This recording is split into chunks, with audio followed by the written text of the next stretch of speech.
In 2020, as the world grappled with a global health crisis, a shadow fell over Britain's elderly and vulnerable. It was a harrowing story of betrayal and loss. Allegations have emerged that those in power, the bourgeoisie, the pharmaceutical industrial complex, and their lackeys in Parliament waged a calculated assault on the weakest members of society. Care homes and hospitals, once places of refuge and healing, were reported to have become sites of unimaginable horror, where families were denied access to their loved ones and controversial medical protocols led to countless deaths. The Scottish COVID inquiry opened some people's eyes to the scale of these events, exposing what some believe to be a deliberate effort by a complicit media to obscure the truth. Reports of withheld food and water, the use of powerful sedatives like midazolam and morphine, and the blanket imposition of do not resuscitate orders paint a chilling picture. Because that's it. I said, just give my mum palliative care medicines. I'm getting used charged with murder if anything happens to my mum. But we weren't allowed that. We weren't allowed to do anything. These murders didn't take place in isolation, but in context of a giant population pyramid with an ageing population. Rising pension liabilities, economic pressures, and a colossal national debt with a rotten economic mode of production incapable of solving these issues without a mass culling or a mass rearmament for war. One question remains. If the government claimed to prioritise protecting the elderly in 2020, why and how were protocols like NG163 and NG191, alleged to have hastened thousands of deaths, implemented? And now, with the passing of the Assisted Dying Bill, has the narrative shifted from safeguarding our elderly and disabled loved ones to deeming them a burden? Britain in 2025 shows the decadence and wanton disregard for human life characteristic of a neo-fascist character. This is Unseen, the truth behind the death protocols. In this documentary, investigative journalist Jacqui Deevoy and me, filmmaker Richie Brown, follow the stories of 8 families devastated by these state-sanctioned protocols where politicians, doctors and nurses were empowered to decide who should live and who should die. Despite the Scottish COVID inquiry receiving scant attention, even from alternative media, the testimonies we heard compelled us to shine a light on a very dark chapter in Britain's history, a chapter marked by moral decay and a chilling disregard for human life. Join us as we uncover the truth behind these protocols and confront the uncomfortable questions they raise about our society. The shielding of vulnerable people and the elderly, who are the most affected by this virus, that is in our plan. I feel my mother was murdered, basically, and I think that's why it's very difficult for me to get over it. And she wrote morphine and midazolam. It's the first, even asking the question, first time I'd known about the use of midazolam. And that's when I realised I'd actually let it happen on my watch. And I'd gone in to stop it and still never stopped it. I think the midazolam and morphine was a massive factor because I feel like even with the ventilator. So do you know if she'd been put on an end-of-life pathway? Yes, yeah, they put her on that. They said she was 76, she's coming to the end of her life. And my mum was nothing like it. She had nothing wrong with her at all. She was as fit as me. And the only thing she was doing was grieving my dad. The COVID inquiry has been told that Matt Hancock wanted the ultimate say on who should live and who should die. The best estimate by leading vaccine producers is that it could take a year or more to develop, test, and manufacture a vaccine for the Cladex virus.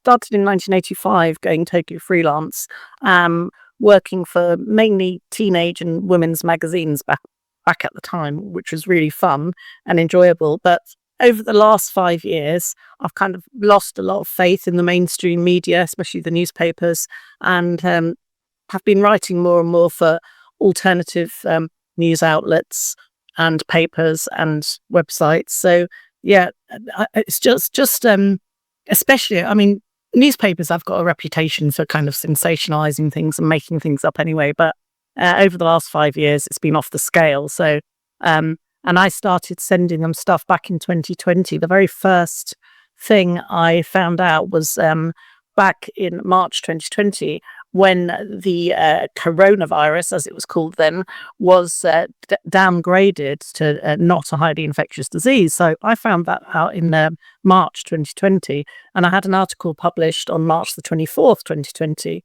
pretty much saying, that this is what's happened.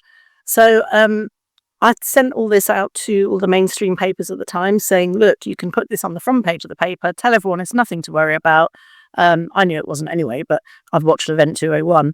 But and I kind of know how they all work. 2016, the World Economic Forum, together with the World Food Program, presented a global supply chain management approach for this exact scenario.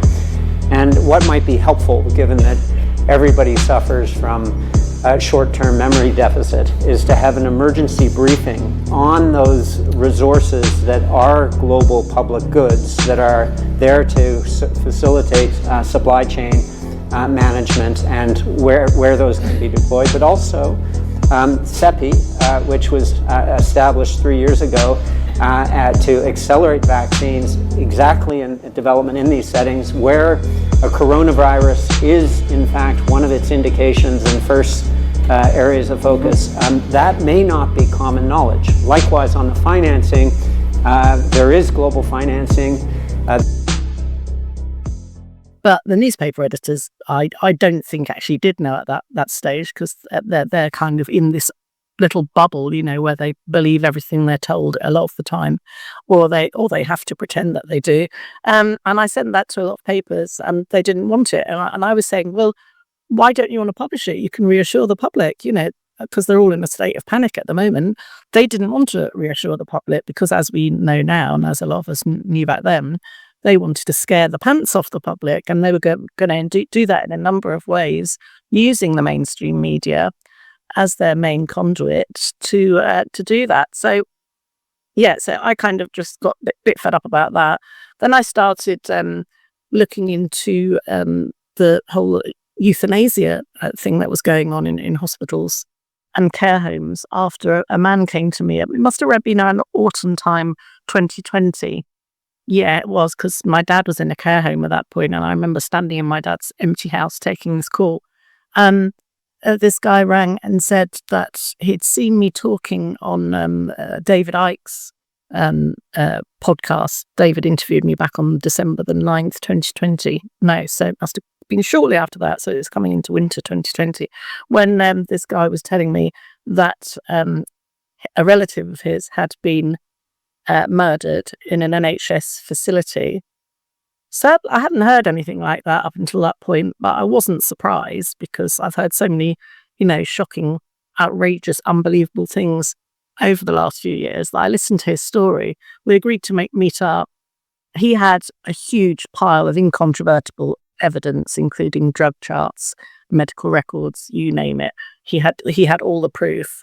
So over the next couple of months, we put together a pitch, really, to give to the mainstream media. So initially I pitched this story about what was going on to 28 papers, I think, initially. I've now pitched it to more than 100 editors and staff writers over the years, but back then we started with 28, and none of them were interested. In fact, I didn't get a reply from most of them. I think one person said they were on maternity leave and would get back to me, and another person said they were on holiday, and someone else said they'd pass it on to someone else. But that was it. There was no, it was like a shockingly low response rate. So I thought, well, what am I going to do with this story? And by then I'd been speaking out about it, and a lot of people were coming to me with their stories, similar stories to this man's story, that their loved ones had been euthanized, involuntarily euthanized, which is murdered, as far as I'm concerned, carries the same jail sentence. If you involuntarily euthanize someone, that means you're killing them without their permission. Even if you had their permission, it's still a crime. You'd still be committing murder. So, so I put together this group, this WhatsApp group of people with their stories, and that I thought that these stories need to get out. And then Jamie Ike, David's son, who runs Iconic Media, he contacted me because he knew what I was doing and said, why don't we make it into a documentary? So we started making that, and that was released in December 2021. That was called A Good Death. And that was an investigation into involuntary euthanasia in UK NHS facilities, hospices, hospitals, care homes. And so we started that, and that was released in December 2021. It was also to provide a platform for these people in my group. Every day, more people were joining. A lot of people don't want to join a WhatsApp support group, but since then, I've spoken to hundreds and hundreds of people with almost identical stories in some cases, each one more horrific than the last. It's quite a traumatic thing, isn't it? Because they're essentially gaslit into believing something that they saw with their own eyes didn't happen. Yeah, absolutely. And that's probably the worst thing. I know a lot of these people, well, I'd say 99% of the people that I've spoken to feel a terrible guilt as well, because they think, why didn't I do this? Why didn't I do that? And knowing what they know now, looking back, I could have done this, and it's a terrible, terrible thing. Also, when you've had a loved one taken away from you in such a horrendous way, you can't grieve properly, So if you've had a loved one who's been murdered, you can never grieve, but instead you suffer terribly, sleepless nights, anxiety, depression. It's absolutely awful. There's people in my group now. There's 157 people in the group today. And that is just the tip of the iceberg. I've spoken to 10 times as many, and at least. And every day, if I put a post on Twitter, on X, about anything to do with that, if you look at the thread afterwards, there's hundreds and hundreds of people saying that happened to my mum, that happened to my brother, In fact, I put up one of the most recent members of the group. She joined just after Christmas. She's a journalist friend of mine, and she contacted me saying her mum was in hospital and they'd put her on an end-of-life pathway. She'd had a stroke and she was 85. And because, it's a very ageist system, there's a frailty score or something called the Glasgow Coma Scale as well. They kind of measure people. If you're 85 years old, you get extra points for that. You could be the fittest, healthiest 85-year-old person in the world, but you still get your 5 points for being 85. You get extra points for comorbidities, such as diabetes or kidney problems or whatever. And then if you score a certain amount, then you're put automatically on this pathway.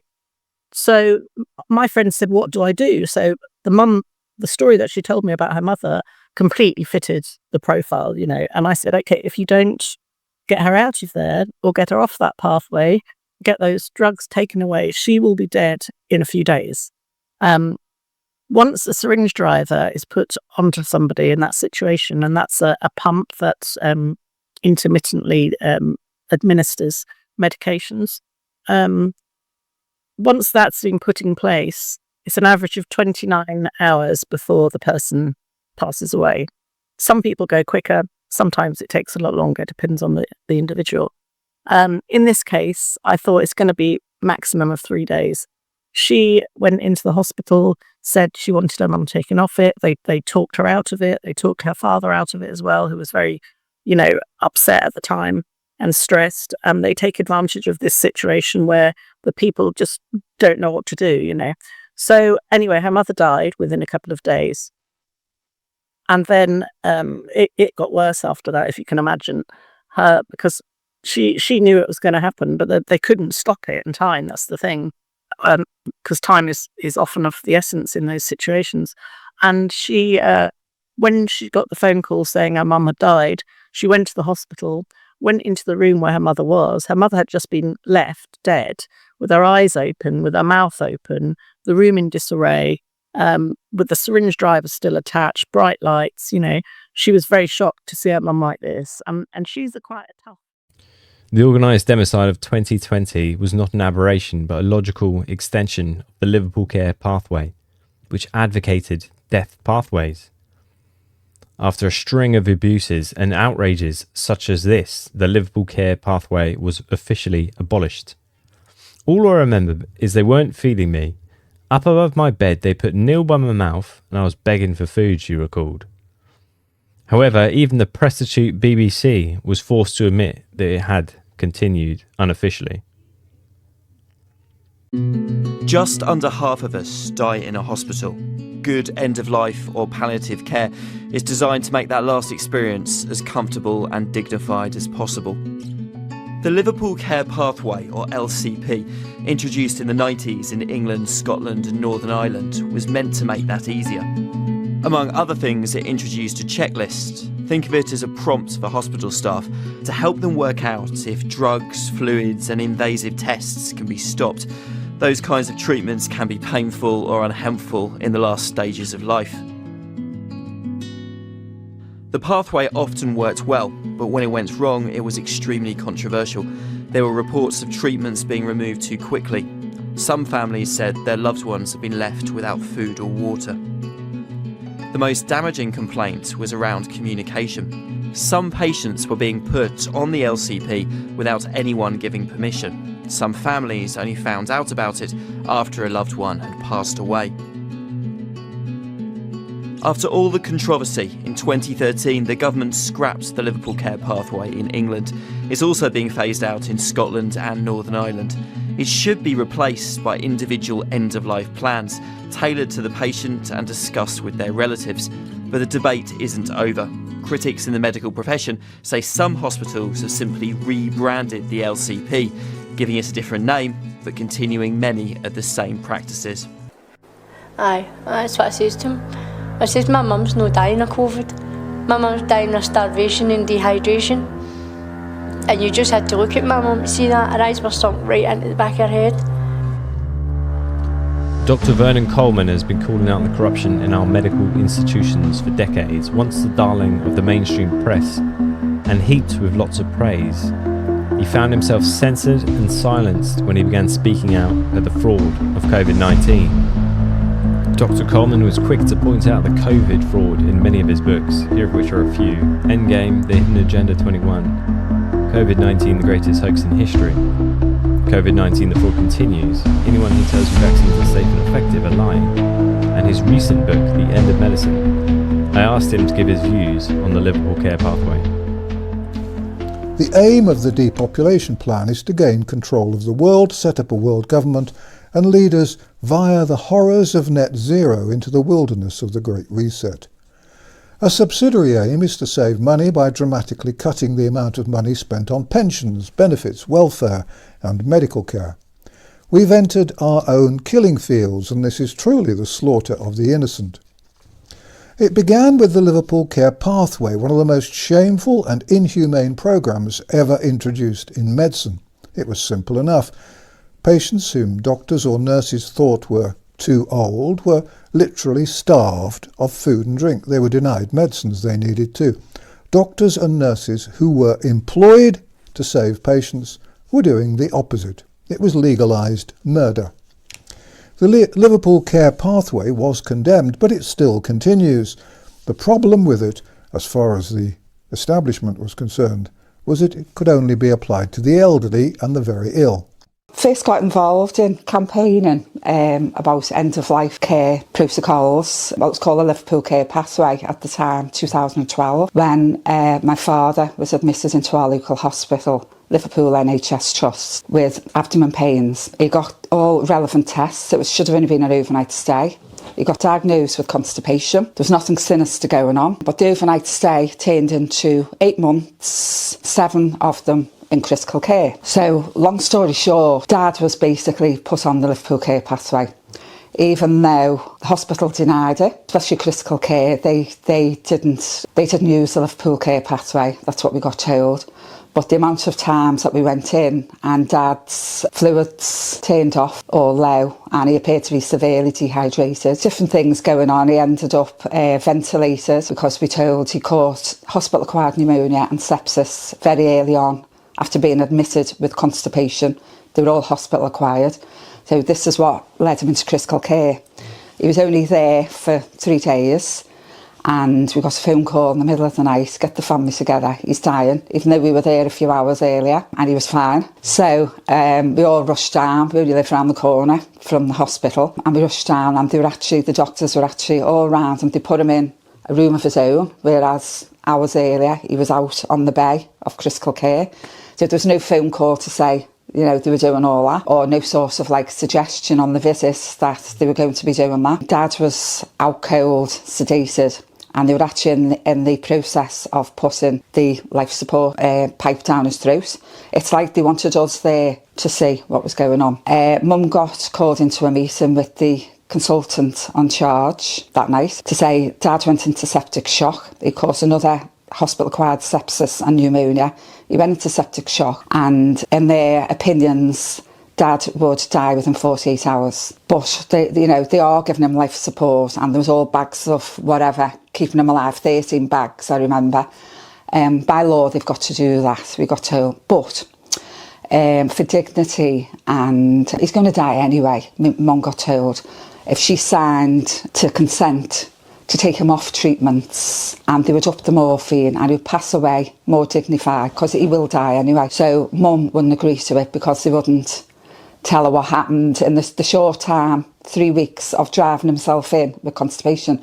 So it was because they wouldn't answer questions, Mum wouldn't agree. So long story short, Dad didn't die that night or the 48 hours. He actually lived 8 months after that. So in that time, it was just a vicious circle. Dad, we got told from right at the beginning he would never get out of critical care, even though he was sort of doing physiotherapy out of bed, and at one point he was on a point of rehabilitation and with the possibility of going home for him to go on a rehabilitation ward, and so he was progressing. But this dehydration used to, there was always issues with dehydration and these hospital-acquired infections which would deteriorate his body. So as time went on, we were getting called into best interest meetings. Mum was next to kin, so we all had our say, but Mum was next to kin, and they just wanted to basically withdraw treatment. So Mum was like, well, you explain to me what's happened to him in the care of your hospital. He's got a diagnosis of constipation. You know what? Oh, they wouldn't. So because they wouldn't, my mum wouldn't agree. So this went on and on and on for months. So the very last best interest meeting, Mum got told, and it was all this: if you don't agree with us, right in her face, by a top consultant, we're going to have to take you to court, Mrs. James, because you're the only family that never agreed to what we want to do. And my mum went, what is it you want to do? So he just said, what's in the best interest for the patient? My mum went, well, you explain to me what's happened to my husband in your hospital. What's this big? How did he become critically ill after 3 weeks of driving himself in with constipation? And that was it. Well, we're going to have to take you to court. This is your last chance to agree with us. So my mum just went, take me to court. Take me to court then. And they weren't expecting that. My mum just went, if a judge agrees with you, I'm going to have to go along with the judge, aren't I? But we'll see. So little did they know, we were taking notes. Me and my mum had diaries. We were taking photographs of Dad, videos of Dad on good days and bad days, every day, right throughout the months. So this court case come about. They rushed it right through before Mum and I could get legal representation. So we had to represent ourselves. This is down in the High Court in London. It started off first in Preston, but it ended up down in London. And the judge listened to me and Mum. It was better really in some respects, because we were able to say more without a lawyer sort of saying, well, you can't say this, can't say that. So this judge was sided from the family from the very word, the very go. And he just said there was 5 consultants from the hospital there with all the legal the barrister from London and everything, and just me and my mum in the front. So the judge ordered the doctors to go back up to Liverpool to tend to their patients. He said, why has it took 5 doctors to come down for this? You should all be in the hospital tending to your patient. He got them out of the courtroom there and then. And he made it quite clear to the hospital he would not be given the piece of paper they want to withdraw treatments. That was it, basically. So, they tried it, they tried to do this, that and the other. I can't remember the legal things they tried to do, but the judge wasn't having any. In the end, the judge just said, any further court hearings we want up in Liverpool. This family is up and down to London all the time because, you know, and I'm telling you now, I will not agree to what you want. So, you know, you're wasting this family's time, expense as well. They should be in the hospital with their loved one, but you're dragging them into court, losing, you know, valuable time.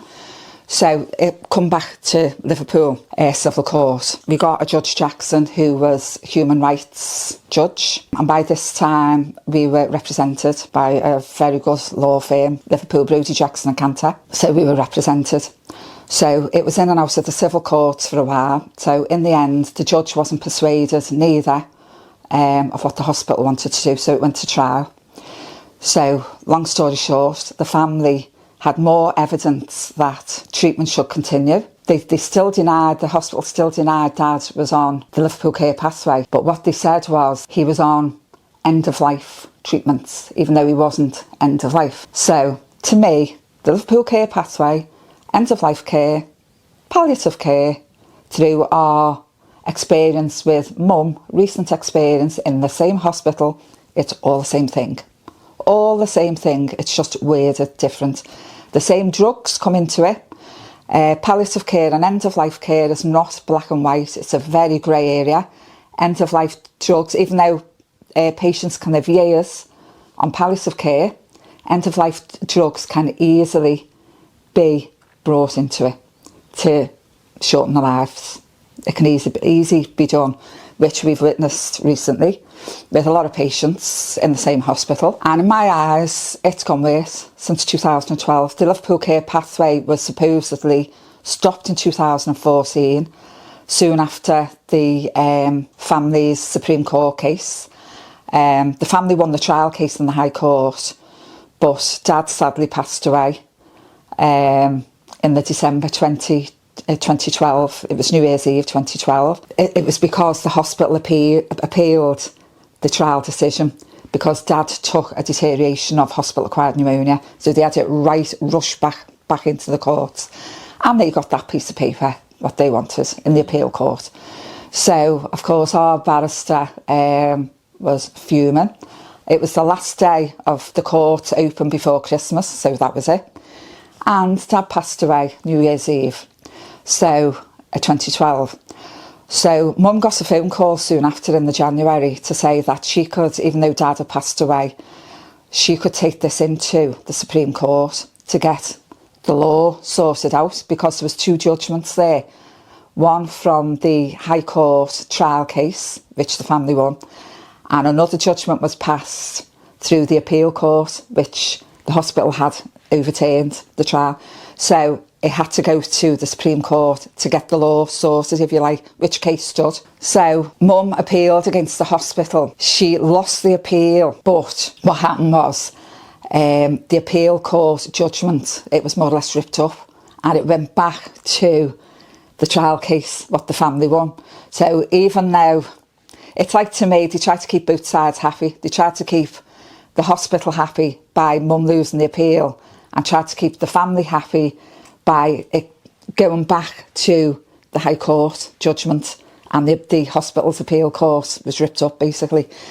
So that still stands today. It set a precedence in the Supreme Court to help other families going through similar things with end-of-life care protocols. For patients in critical care who doctors say the patients lack capacity. Now, in my eyes, you don't have to be in critical care to lack capacity.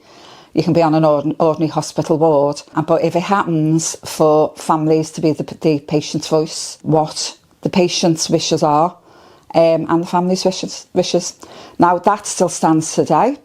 It's still being used as case law, Aintree versus James, and it's been used in quite a lot of cases that I know of. So that's that. So, excellent. Yeah, so that was the Supreme Court case. Yeah, the Mum set a precedence. It was a high-profile landmark case.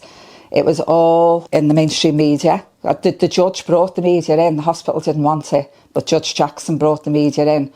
In his words, he didn't want this case to be brushed under the carpet. He's one of these judges where he's pushing for cameras in the courts for cases, and he wanted this in the media. It wasn't the family, it was him.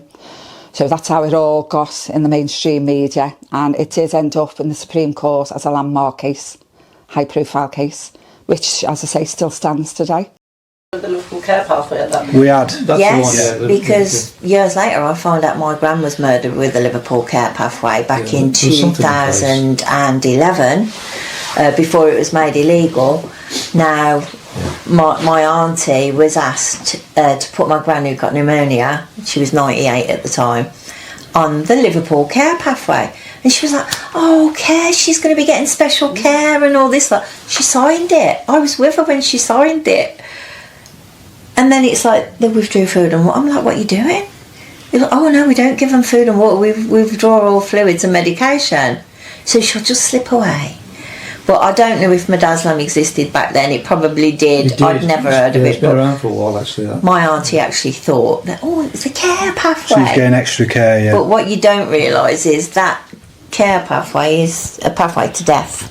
So, and it's not a natural death. 3 is identical, pretty much. It is identical. I mean, they use the emergency situation as an excuse to bring in these protocols. But yeah, it's just part of a depopulation agenda. They were using midazolam and morphine on death row in America to put the patients, the convicts, to death. So, you know. But it's been outlawed there because it was inhumane and classed as torture. Yeah. Now, we did actually bring up the Torture Act with them and the inhumane treatment, but obviously, again, you're talking to a corrupt system. I'm Deborah Sardi, partner of Chris Barnatsos of 23 years. We have twin boys together, and they were 12 years old when this all happened. Okay, so Chris had MS, and he had relapsing remitting MS, had to be moved to a ground floor adapted flat, so everything was accessible for him. The morning of the 10th of August 2021, Chris called me in the morning and with a pain. I went to his house later on. I was there all the time, I must say, because I was his PA carer. The boys were half living there as well, so he was supported by us all the time. Get there, he's got a terrible distension on his abdomen, which is labouring his breathing. I had to get him to hospital, which is what neither of us wanted. He arrived at the hospital with my nephew, young Chris, who I trained as a carer, by 8 p.m. He was taken to a hospital that we didn't want him to go to, maybe not say the name yet. And the second the paramedics left, everything went downhill. That was from 8:30 p.m. Chris was on oxygen because of the laboured breathing from this terrible pain. They put him on a drip when he was drinking very well, which we couldn't understand why. They forced him to be horizontal, which we objected to. Young Chris was searching for hospital staff who were around, not doing very much because it wasn't very busy. They would not provide any pillows, they would not raise the bed. A doctor wouldn't come and examine him. No, there was no examination that took place. The nurses were coming in and abusing him, being very aggressive, slamming doors, bins, cupboards, because of his MS, moving the pulsometer from his ear to his finger, which didn't work, having a go at him because he had a trigger finger from the MS, saying that they wouldn't do his obs as they should, and giving him a really hard time. Chris was conscious, he was talking to young Chris, he was very mindful of Chris not being offered anything to eat or drink, was telling him to go and get some refreshments, which young Chris, of course, wouldn't leave his side. I was on the phone to them both, and they were just being ignored. Young Chris eventually found a doctor at 2:30 a.m. This doctor, who we'd be able to describe, came at 5 to 3, 2-minute non-examination, virtually laughed at Chris's pain and walked off. Before he walked off, young Chris and Chris asked him for pillows, and he said literally, sorry, no pillows, like that. and off he went.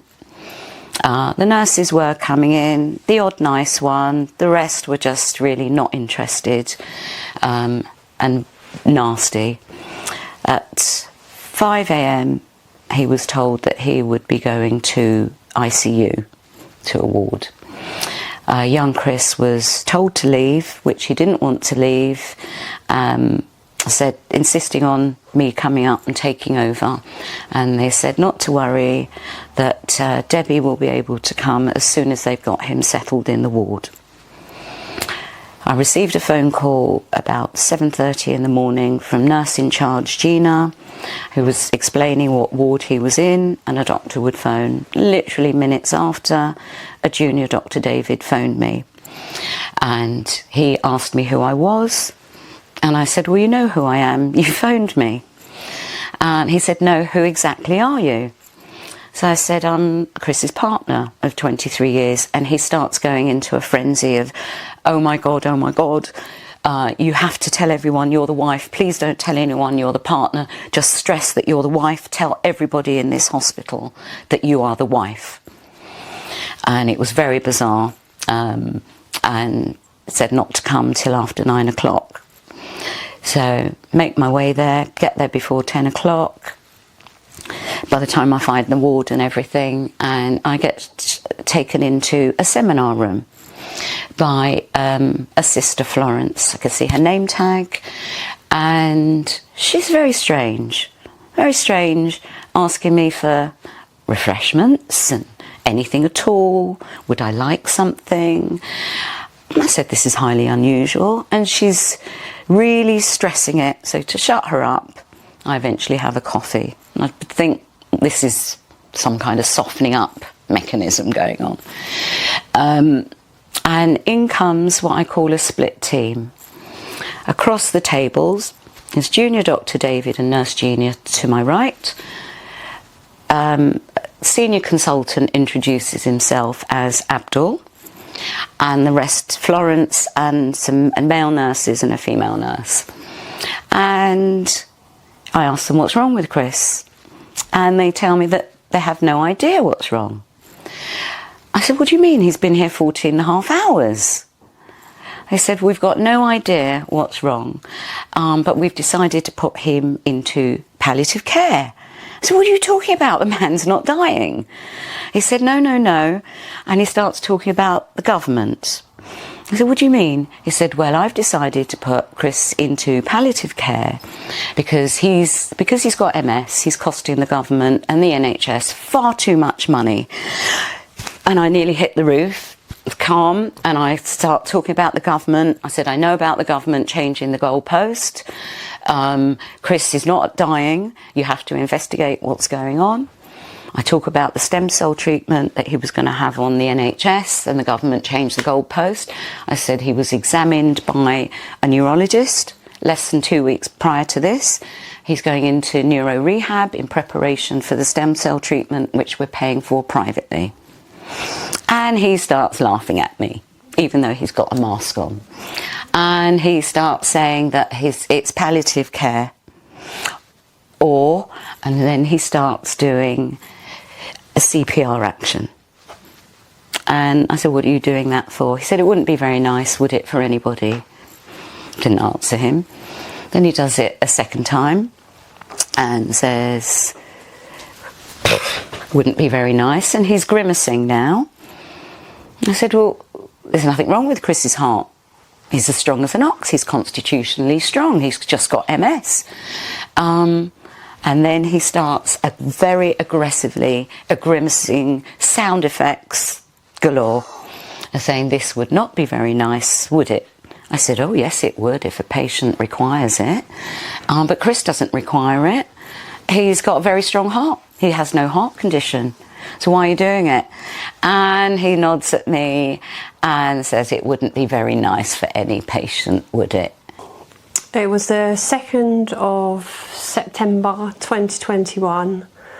I received a phone call from a police officer who said that our dad had collapsed, had been found by a member of the public and had collapsed in a car park. And he had been rushed into hospital. His oxygen levels were low, and therefore he was taken to A&E, and they were doing his obs. And at that point, I said, "Oh, is Dad there with you? Can I speak to him?" He said, yeah, sure. So he passed me over the phone, and I said, "Oh, Dad, what happened?" And he said, "Oh, I just felt really, really weak. I needed to just get back to the car, have a drink, and just sit down, and then my legs just went." And then he passed the phone back to the officer, and the officer said, "Oh, his obs have sort of returned to normal, so you're going to need to collect him." So I was like, "Yep, sure, that's absolutely fine." So I said to my dad, "I'll come and get you. You can come back and stay with me or Kel." Obviously rang Kel and told her what happened, and then shortly after received another call from a doctor who said, "We're keeping your dad in overnight. We think he's got COVID." And it just kind of spiralled from there, really, didn't it? Yeah, when he rang, he actually said your dad's got COVID and he's going to ICU, and he's not in a very good position. But I think it was about 15-20 minutes prior to that you spoke to the hospital, and they said, you can come and pick Dad up. So it was a very short window of time from he's fine to, oh, he's got COVID and he's got to go to the ICU ward. My name's Lorraine, and I want to talk about my mother, Elsie, she was euthanised, actually. I was going to say she died, because that's what we're encouraged to say, but actually I feel she was, sorry.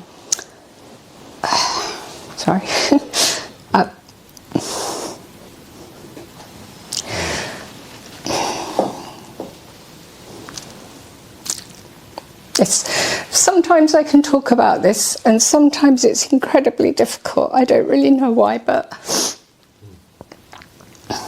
I feel my mother was murdered, basically, and I think that's why it's very difficult for me to get over it, because it's not like a normal bereavement. And also it's difficult to get over it because when you try to do something about it, when you approach the hospital and the ombudsman and your MP, as I have, and the GMC, they're not interested. They're not interested to look into it. They're not interested to look into how the doctor was practicing and why Mum was put on the end of life. So what happened with my mother, she complained to me that she was feeling unwell, and the ambulance person came and said he was going to take her to the hospital. And strangely, my mother actually said to the ambulance, the paramedic and myself, I don't want to go to hospital, because if I do, I won't come out. I have no idea why she said that, because we hadn't heard of anyone at that time, going into hospital and then being put on the end of life, but that's what she said. And I suppose part of me sort of regrets trying to persuading her to go into the hospital. When she went into the hospital, she was diagnosed as, well, initially they said she was fine and they were going to send her back, and then they found that she had pneumonia, and they kept her in hospital, and they put her in a side ward of accident and emergency. And I must say that in that ward, they did treat her, and she recovered from pneumonia. I didn't really have any reason to complain about the ward, except that one night I went in and I noticed that her food was on the side, and when I said she hasn't been fed, they said, "Oh, we haven't got time." But anyway, she recovered from the pneumonia, and she was moved from the accident emergency side ward. She was moved to an upstairs ward. I think within like about 1 or 2 days of being taken to the upstairs ward. My sister and I were visiting Mum, and we were called into an office with a doctor, Dr. Angela. Excuse me, I need to get the tissue. So within 1 to 2 days of being taken into the ward, we were called into an office with a Dr. Angela, and my sister and I, we sort of thought we were going to speak generally about Mum's care, and we were told that, oh, your mother's dying. And I can remember, like, we had no indication that she was dying. As far as we were concerned, she'd recovered. And it's sort of like, I don't know, it's like a feeling of shock. Like, how can you just say someone's dying when you see no signs of them dying? And she started talking to us about what we wanted to happen to Mum. And at the time, I didn't think to question it, because I thought, I had no idea of people being put on end of life. I had no idea of this happening in hospitals. I had no idea that my mum was dying. So it was all a bit of a shock. So I didn't think to say, well, what is she dying of? And neither did my sister. Yeah, John and me, we were really close. I was born, I was lucky. I am blessed to be here today because I was born between Stephen and Paul, who both didn't see their 16th birthday. They both died of muscular dystrophy. So I am very blessed to be alive. John was my oldest brother. John was my last brother I had before this terrible disaster what's happened here in Liverpool. So as you can see, I'm clinging to John even there. We were so close. Like I say, brothers being brothers, siblings, we had our rivalries, but we played in groups together and we were very, very close. Lost my mum the 22nd of March 2019. Yeah, my mum died. Alzheimer's disease. She'd had a fall and tragically lost my mum. I was absolutely devastated because I'd already lost my 2 brothers.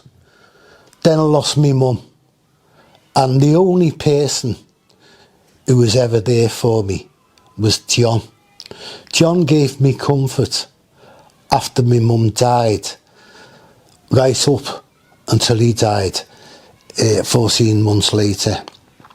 John died at Aintree Hospital, Liverpool, the 5th of May 2020.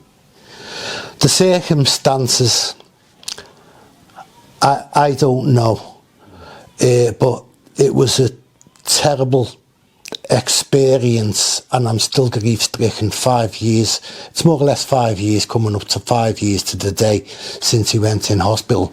But the lockdown was the beginning of the end.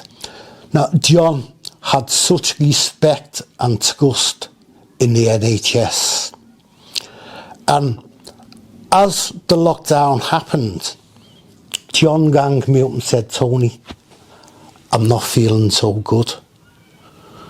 I said, "Johnny, all right?" I said, "Do you want me to bring you a bottle of brandy? Have a bottle of brandy." "Tony, we're under lockdown. Don't come near."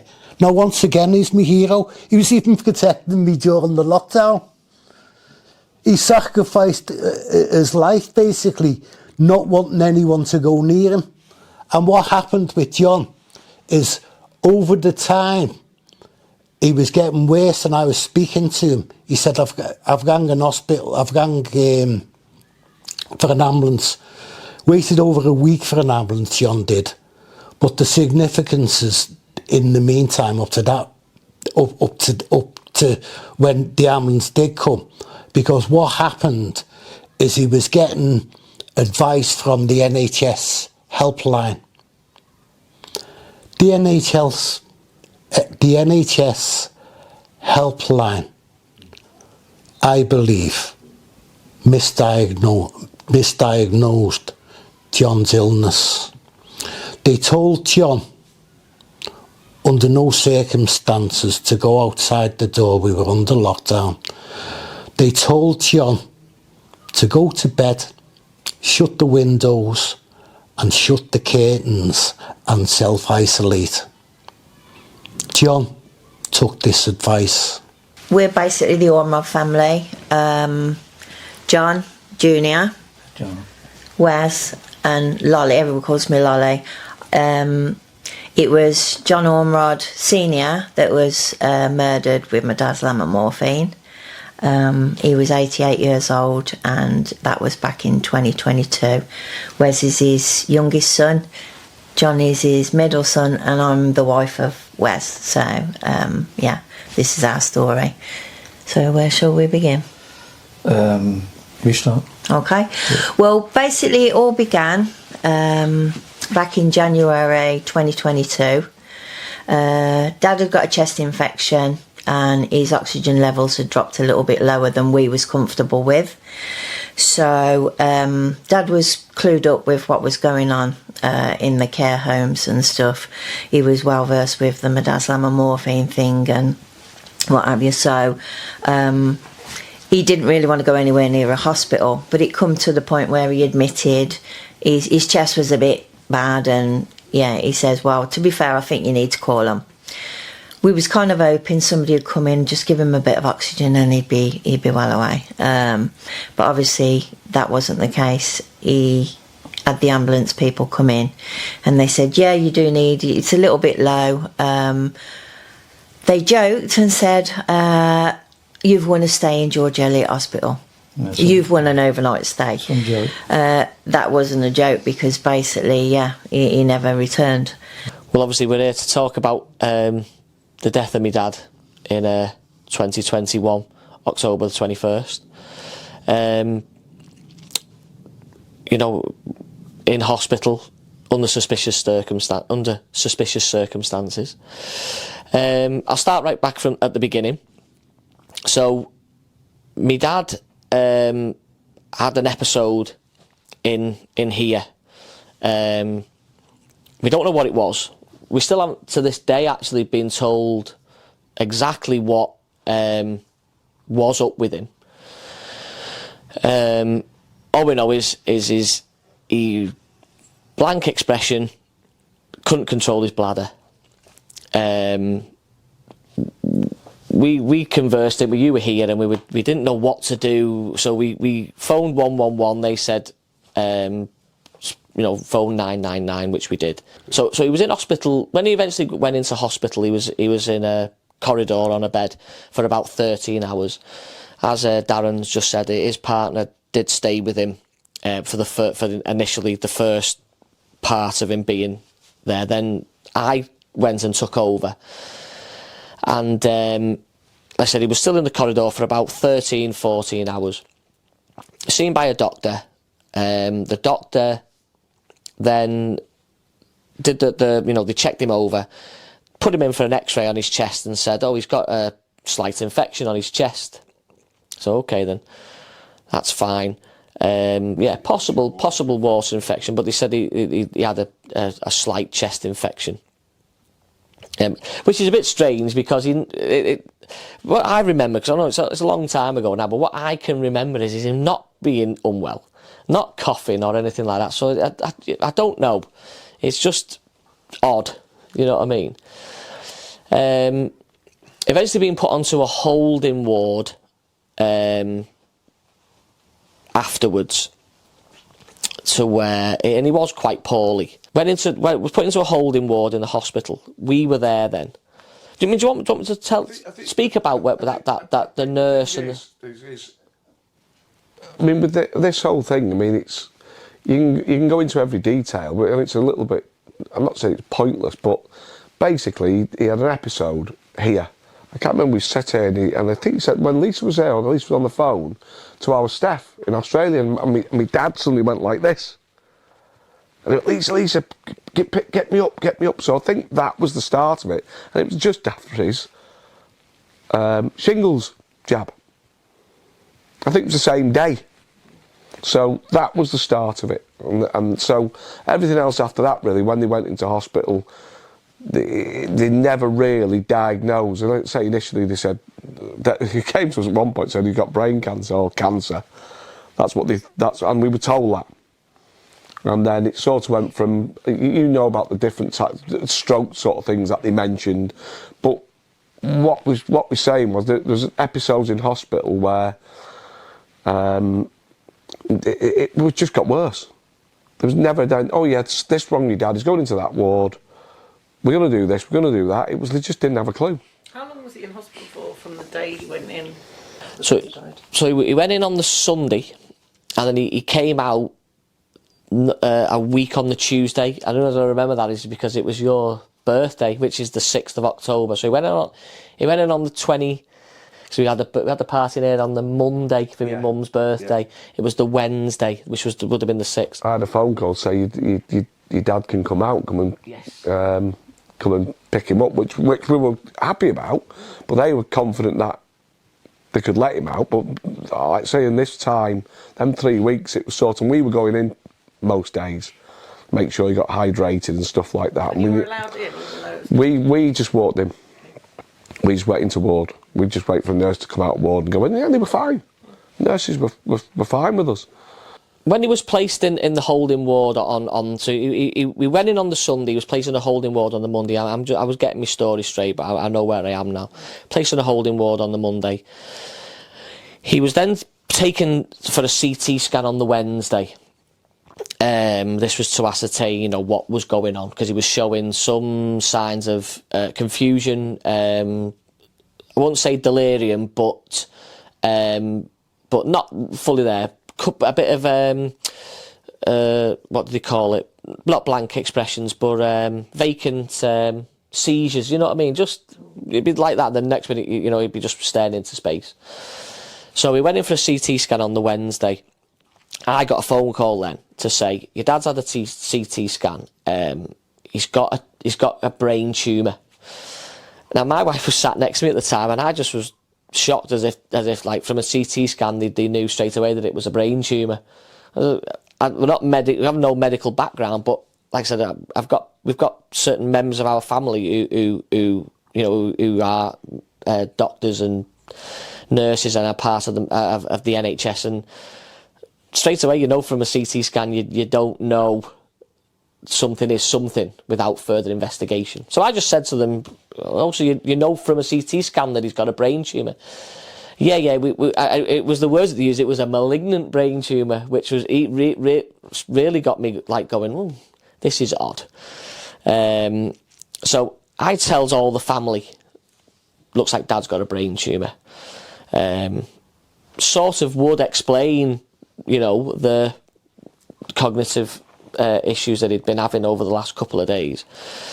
So they sort of said to me, right, your dad's booked in now to the Walton Centre, but we're going to do a PET scan on Friday to check, because of his age, he was 77, to check where there's any cancer anywhere else in his body. The likelihood is it wouldn't have started in his brain.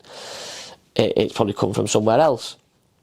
So I waited then till the Friday, and his consultant phoned me up and said, right, we've done the PET scan and your dad's got no cancer anywhere in his body. So now we're not so sure that it's a tumour. We think it might be a blood clot.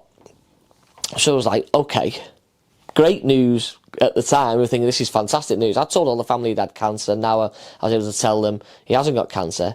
He's got a potential blood clot. So it's going to have an MRI on the Sunday, and we'll know then, what we're dealing with.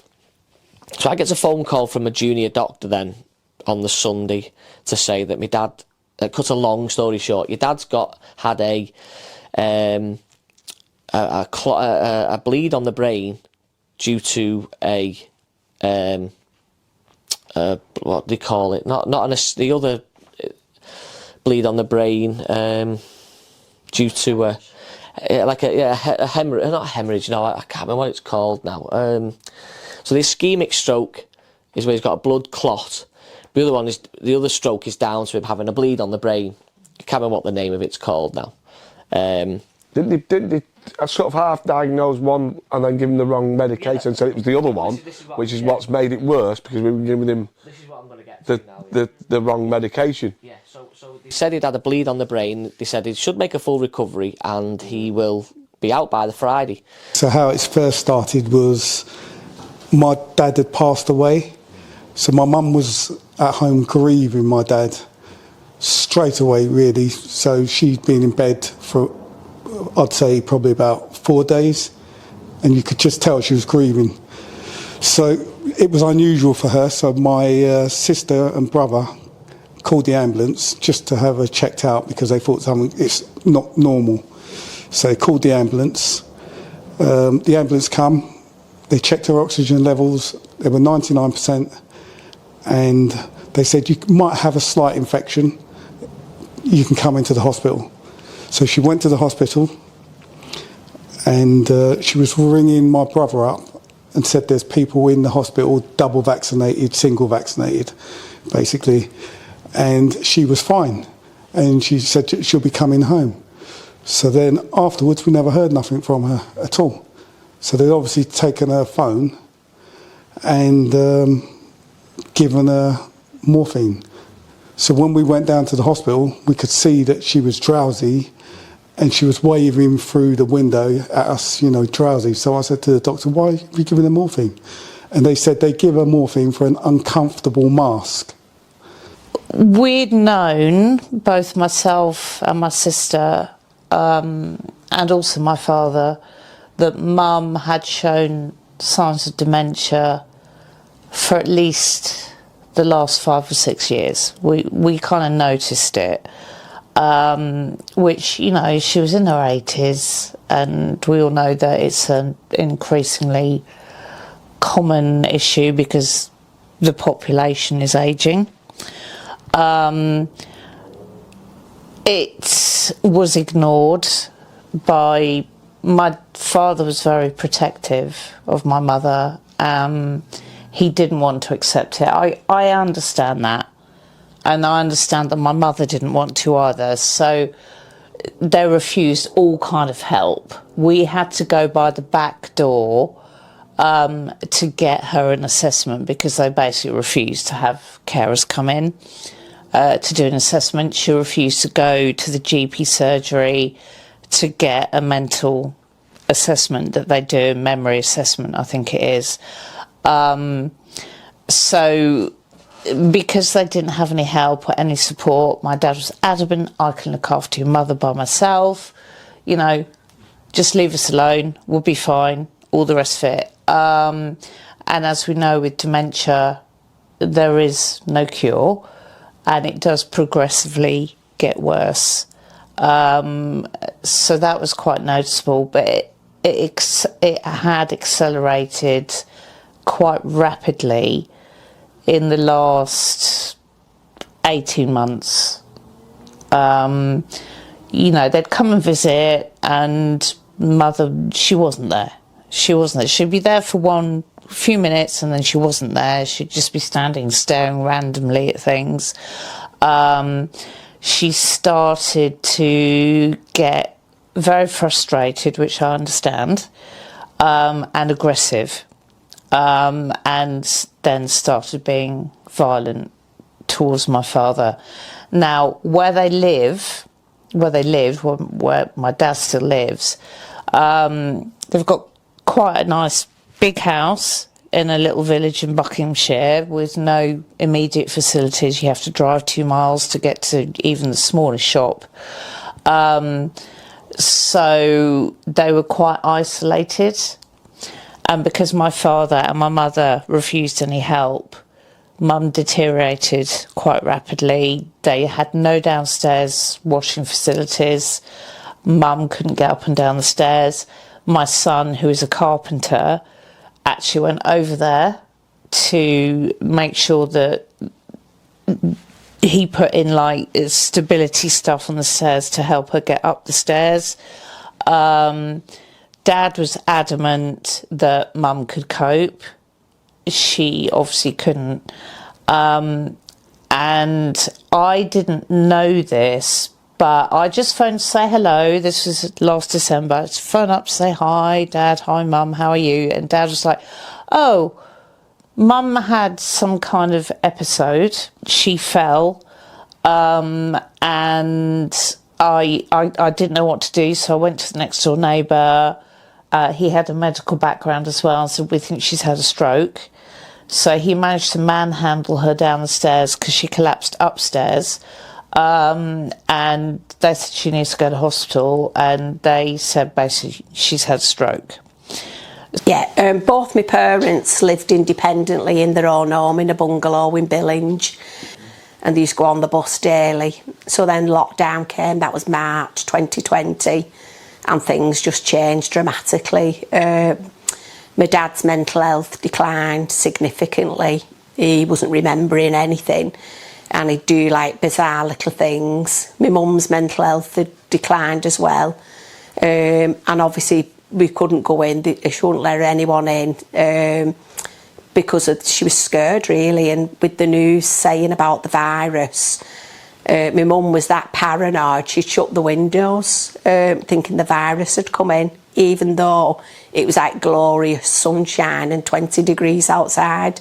It was so terrifying, and it was awful to see that this had got a grip on my parents. You know, I could see the decline going. She'd give me a shopping list sort of through the door quickly, and I'd pick it up. So that was March. It carried on. So it took a big toll on my mum. So in June, my mum got pneumonia. She'd got run down, basically, and she had to go in hospital for 5 days. We treated at Wisdom for pneumonia, and low sodium, low potassium, which affected her. She ended up with delirium, which wasn't nice.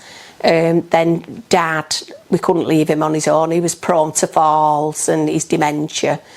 I sat down with Ken McCarthy, author of Fauci's First Fraud, Unravelling the COVID Con, and What the Nurses Saw, to discuss the death protocols that were implemented worldwide. Ken had been quick off the mark on COVID, as he had seen the same playbook Anthony Fauci had used in the so-called AIDS epidemic, where a poisonous drug like AZT was rolled out that he had the patents and royalties for. The same thing happened with Anthony Fauci releasing the failed drug remdesivir to treat COVID-19. And when you consider that they say over 1 million people died of COVID in the United States, which of course is not a reliable number, but let's accept their number. That means that over 900,000 people died while a hospital was supposedly caring for them, and that suggests a lot of people died as a result of the protocols, which we can get into in detail. Yeah, absolutely. And those protocols sort of ranged from remdesivir to ventilators to midazolam and morphine, and to do not resuscitate orders, didn't they? And yeah, I mean, your book has a fascinating case where it goes example, where it delves into sort of the realm of the absurd. I'm thinking of that one nurse in your book who they labelled a patient, who they wrote on this file, candidate for long-term care. She understood that to mean to be a code for like fast track to a ventilator and remdesivir. So she ended up sticking him by an exit, calling his family and trying to get him out of the hospital. Yeah, there was a lot of coded language for sure. And so the nurses that I interviewed, some of them were involved in literally rescuing patients. And the protocol in the United States was as follows. Regardless of what you came in with to the hospital, they would test you for COVID. And, the test was completely ridiculous. But occasionally it showed positive. So what they would do is they would test people in hospital if over and over again until they got a positive result. Okay. Now this was incentivized by the federal government, because if you treated a COVID patient in a hospital, you got a special bonus payment from the federal government here in the United States. Once you were declared a COVID, you might have come in with a gunshot wound. You might have come in with a kidney failure. You could have come in with any one of thousands of ailments. But once you were found positive from a COVID test, you entered into an alternate medical and legal reality, right? Number one, you were put into a COVID ward, a special COVID ward, and all kinds of things went on. The very first thing that went on, which I only learned when I did the book. This never hit the news media. This never hit the alternative news media. If you were declared to have COVID, you were prohibited from receiving anti-inflammatories. Something as simple as ibuprofen. In this country, we have a big brand called Advil. I don't know what they call it in other parts of the world, but this is a very traditional, always used, non-controversial, treatment. And if you quote had COVID, you were not allowed to get ibuprofen. The other thing that people who have respiratory distress are often treated with is inhalable steroids. So this is the standard care for respiratory distress. If you're having breathing problems that are severe enough for you to be in a hospital, the very first thing they do is try to knock down the inflammation, and accompanying that, they give you these steroids, which sort of fortify the body and help you throw off whatever the problem is. Those were banned for anybody that had a COVID diagnosis. So this would be the equivalent of a house on fire. The firemen arrive, they take out the hose, they're ready to, hose down the house, and they're told, nope, you just have to sit back and watch this house burn. We have a new protocol. The next part of the protocol, and it went, it wasn't necessarily this exact sequence. Sometimes they did it in different orders, but a very important part of the sequence was to offer tranquilizers. In other words, would you like something to help you with your anxiety? Now imagine how anxious someone would be if they've been just diagnosed with COVID. They've been watching the news for months, being told that COVID is a death sentence and there's no treatment and there's no cure. And now they're locked away in a COVID ward and they can't leave. And everybody around them is masked up. I mean, that I would probably be anxious myself. And so one of the very first things these patients were treated to was an offer for basically tranquilizers. Now, two things. One, if you take a tranquilizer, you are relaxing your muscles. Your diaphragm, which allows you to breathe, is a muscle. So there will be reduced respiration when you're on a tranquilizer, okay? The second thing, and I don't know how it is in the UK, but in the US, once you've accepted a drug like that, you are now in a different legal class, right? So typically, if you want to walk out of a hospital, you can walk out of a hospital. But now, you've now accepted a psychoactive substance because you've claimed you have a psychiatric disorder. Anxiety apparently is we're being worried about your situation is now a psychiatric disorder. And they can now hold you against your will for a period of time. So that was the next part of the protocol. So another stage of the protocol was non-invasive ventilation. And what this is they put a mask on your face, they attach it very tightly to you, and they basically force air at a high rate down your lungs. And this is very uncomfortable. This is very anxiety provoking if you don't know what it is. And again, in the pre-COVID world, the way this is done is somebody is told, hey, it looks like you're having problems breathing. We'd like to try this on you. We think it might help. It's a little bit harsh. We'll be here. If you have any problems, just let us know. That's the normal way it's done. During COVID, they would not tell anybody anything. They'd slap this thing on their face, crank it up, and leave the room and leave the person by themselves. It's sort of like the equivalent of if a car's going 100 miles an hour, sticking your head out the window. That kind of, except it's going straight down into your lungs. Now, if a person became anxious after that, right, then they'd ply them with tranquilizers again. The next thing they would do is tell them that there is a treatment, and it's the approved treatment. It's called remdesivir. And remdesivir was a drug that was experimented with in Africa during the so-called Ebola outbreaks there. And they quickly withdrew it from use. And one of the reasons they withdrew it from use is one of the adverse reactions to remdesivir is that it causes kidney failure and liver damage. And this drug was withdrawn from use. And yet somehow it got revived and became suddenly the one and the only treatment that anybody could receive for COVID. So it's delivered in a bag, and the bag is hung, and then an intravenous is put into your arm, and they just drain this bag of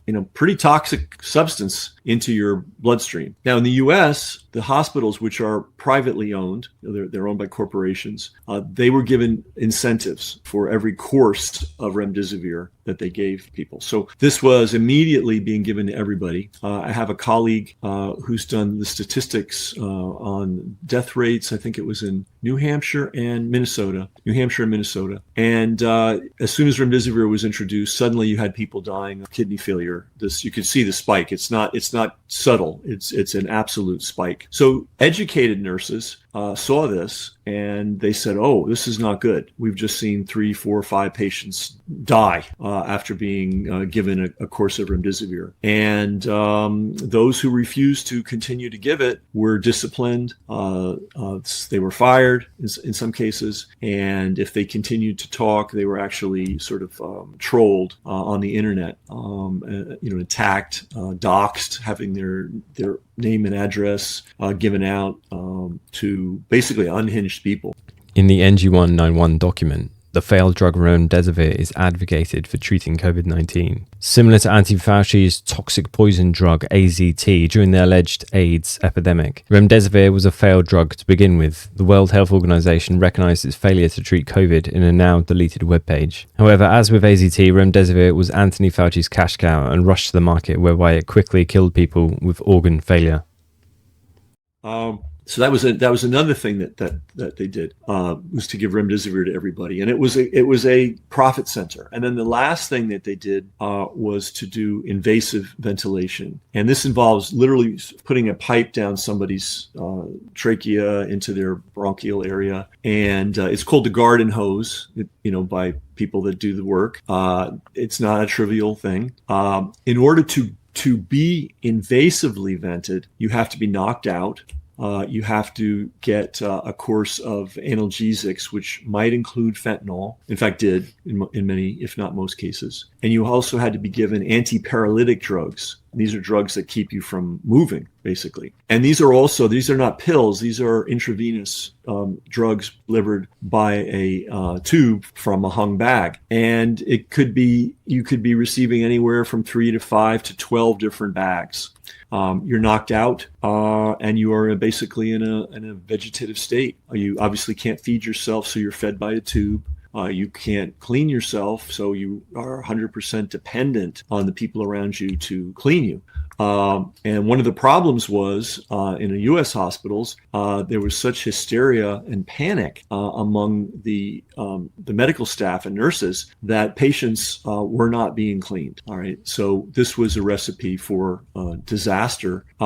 And under normal circumstances, invasive ventilation is only used as a last resort because it is a dangerous procedure and it is an injurious procedure. It has the potential to be injurious. So the name of in the U.S., the folks that handle this are called ventilation. They're called respiratory therapists, and their job is to monitor the patient carefully, make sure they're okay, and to, as soon as possible, starting within 24 hours, see if the patient is strong enough to take them off the invasive ventilation. This is another example of a medical protocol being thrown out the window and a brand new protocol that never before seen on earth being implemented. And the idea was to keep people on the vents indefinitely, basically. The federal government, again, had an incentive program. And if you kept somebody on the vent for at least 96 hours, and again, this goes against all medical practice, if you keep them on for at least 96 hours, you received an additional bonus. So you got bonuses when you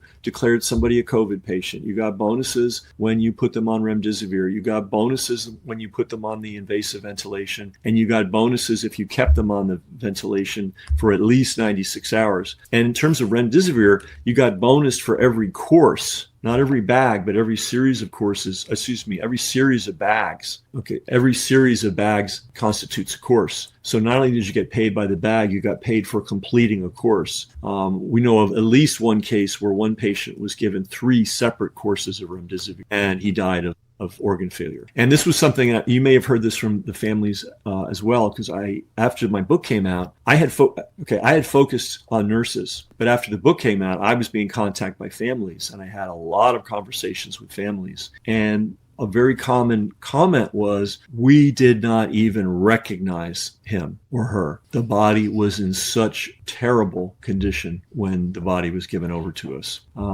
So that was the protocol. It was somebody conceived it at the federal government level. Somebody worked out the financial incentive programs. Somebody communicated those financial incentive programs to all the hospitals. The CFOs, that's the chief financial officers, and the executives who run those hospitals, who are very profit oriented, saw those incentives. And I asked many nurses, who runs the hospital? Is it the doctors? Is it the nurses? And they are all very clear. The doctors and nurses do not run the hospital. They are answerable to the hospital administrators. And the hospital administrator can fire you, can blackball you so that you not only can't work in that hospital, you can't work in any hospital. And in the case of COVID, and probably in other cases too, but in COVID, it's absolutely clear, the financial incentive was the driving force. And everybody was told, use these protocols, period. Don't ask about them. Don't question them. Don't discuss them.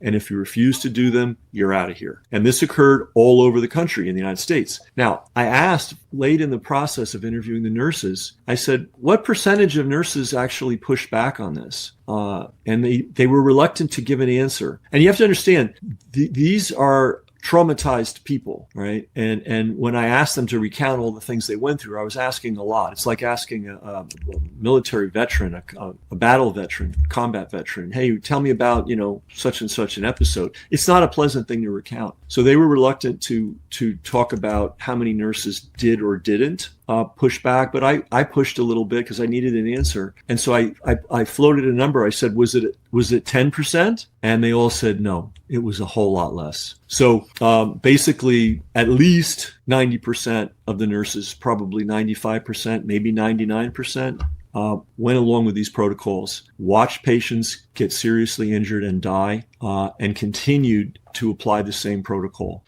In Britain, the infamous NG163 and NG191 became the backbone of government protocols for death pathways. The NG163 document is no longer available on the web, however we can access it via archive.org. Under special considerations, we can read the following stunning statement. Sedation opioid use should not be withheld because of a fear of causing respiratory depression. Whilst we go to the US National Library of Medicine, when reading about midazolam, we can read, midazolam injection may cause serious or life-threatening breathing problems, such as shallow, slowed, or temporarily stopped breathing, that may lead to permanent brain injury or death. You should only receive this medication in a hospital or doctor's office that has the equipment that is needed to monitor your heart and lungs and to provide life-saving medical treatment quickly if your breathing slows or stops. Whilst the British National Institute for Health and Care Excellence, NICE, states, the MHRA reminds healthcare professionals that benzodiazepines and benzodiazepine-like drugs co-prescribed with opioids can produce additive CNS depressant effects, thereby increasing the risk of sedation, respiratory depression, coma, and death. Healthcare professionals are advised to only co-prescribe if there is no alternative, and if necessary, the lowest possible doses should be given for the shortest duration. If methadone is co-prescribed with a benzodiazepine or benzodiazepine-like drug, the respiratory depressant effect of methadone may be delayed. Patients should be monitored for at least 2 weeks after initiation of changes in prescribing. So how did government policy to treat a respiratory illness involve drugs that can potentially cause shallowed, slowed, temporarily stopped breathing, and death? Were you aware of the protocols at the time, like the NG163? Yeah, to be honest with you, my heart completely sank as soon as they used the word COVID and IC, because I knew straight away what that would entail. And then I kind of think to myself, like, why didn't we do more? Yeah, like, why did we allow that to happen? When we kind of knew all of this. Like, why did we put our trust in them? But you do, don't you? You do put your trust in. And then you're kind of torn between, like, no, it can't, like, this can't be, to actually, it is what it is what I believe. And, I know people that have worked on these wards, and they say things like, you go in there, you don't come out again. It is a death sentence. So, whatever that protocol is, it's not making you better, it's making you worse, and it's making you, well, you're going to end up dead, basically. And you believe that your dad knew, do you think he knew that he was being put on this sort of pathway to death? I think he did. I think that's why he was so scared. That's why he rang up saying, "Get me out of here now." You know, and I feel guilty because I was like, "Dad, just calm down. You know, you need to listen. Like, they're there to look after you." So there's a level of guilt from my side because I'm like, well, I should have listened to my dad. Why did I let them do that to him? You know, you kind of think like, what were they saying to him? You know, why was he so agitated? You know, because to start with, he was okay. He was managing, and then it just seemed to spiral, didn't it? It was like, what are you saying to our dad to make him like just panic so much? I just thought at first, because Dad didn't like hospitals or doctors, like he wouldn't go to the doctors, or he was always like kind of scared of that side of things. So I just thought, oh, it's Dad just being a bit. But actually now I realise that there's so much more to the story, and I wasn't aware of that at the time. It's made us lose complete faith in the NHS and hospitals. You know, recently our mum had to go into hospital just before Christmas last year with some type of flu, and it just literally, it's like post-traumatic stress, like the whole time. You want to do COVID tests and you're like, no, because you're scared that she's going to follow the same protocol. Well, it is still happening. Exactly. I spoke to someone last week whose mum's just been killed in hospital. So they're still doing it. It did seem to be a lot more prevalent in like 2021, but it is still happening. I guess it probably depends on the hospital or whatever, but like we spoke to, because they kept pushing for this COVID test, and we was like, you know, what's the protocol then? Because they were saying things like, well, because you won't have a COVID test, you're putting vulnerable people at risk, so we're going to stick you in a side room. And then we was like, well, what's the protocol now? And they said, well, there isn't one. Of course, since then you've met other people who've been through similar experiences. Yeah. Many of them have gone to the police and just got nowhere, so that just backs up what you suspected in the first place. Yeah. I think it's like I say, it's similar to the infected blood, even the post office scandal. They know these things have come from higher levels, like say the protocol NG163, Matt Hancock's thing. So this stuff comes from the top, and it always goes back to Parliament, really. Do you believe that the COVID protocols, including NG163, were ramped up at the start? Definitely, and it's still going on, Jacqui. It is still going on. Speaking to people on a weekly basis. Stories coming out. I mean, I can't say too much, to be honest. We've had a recent experience of a close family member, for legal reasons, I can't go into it, who passed away. Similar thing as Dad, who went in with, had a fall, broke a hip, but was rectified right away, that they had a walking again and everything. But medical negligence occurred very soon after, in fact within 2 weeks of admission with a broken hip. Hospital-acquired pneumonia was brought into it. Do not resuscitate. The same pattern as Dad. That's how I knew. So I'm curious, because everyone that seems to go into the hospital, I was curious because they were not coming out. They were dying. So I said to her, so what happened? Because I'm curious, what happened? And she said to me, they injected something in my groin. They're just trying to keep me in here. So from then I knew something, and if I had a phone, I would have recorded to find out what else happened. But what year was this? This was 21. So literally she said that to me, and so I knew, because if she had passed away without me talking to her and her not telling me this, I wouldn't have been sure. I couldn't be 100% sure.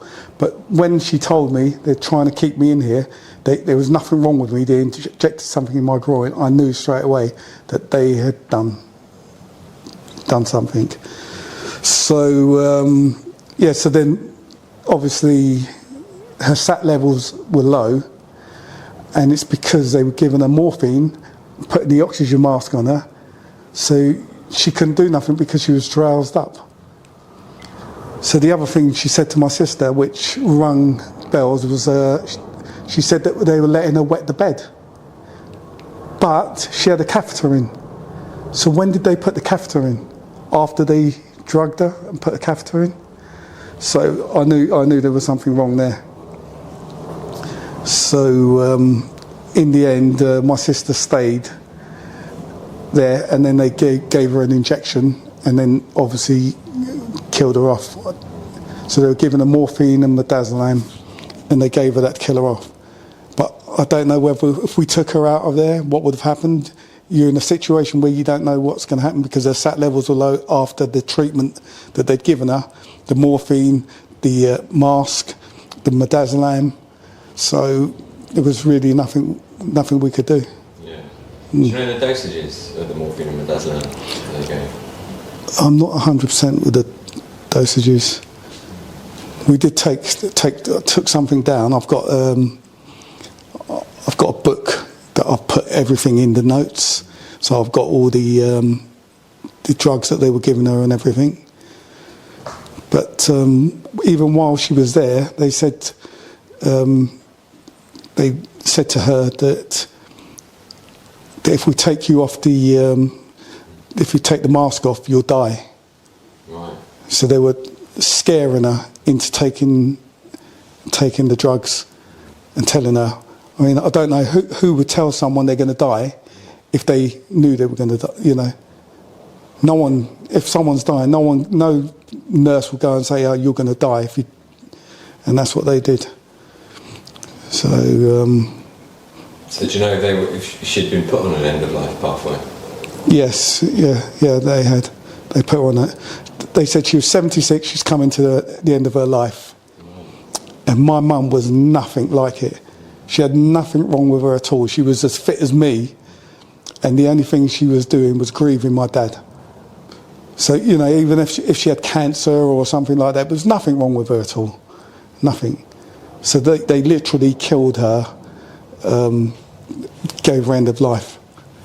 And all they could say is she's 76 years old, she's coming to the end of her life, when she wasn't. And she was fine. Did they actually say that? Yeah. They said she's 76 years old, she's coming to the end of her life.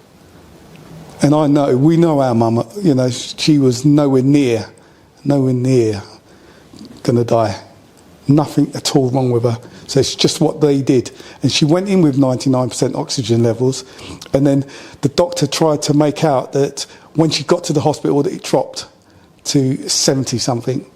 And then when she went in, it went down even more.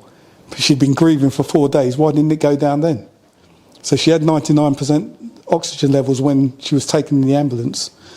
So I know what they did to her in that hospital.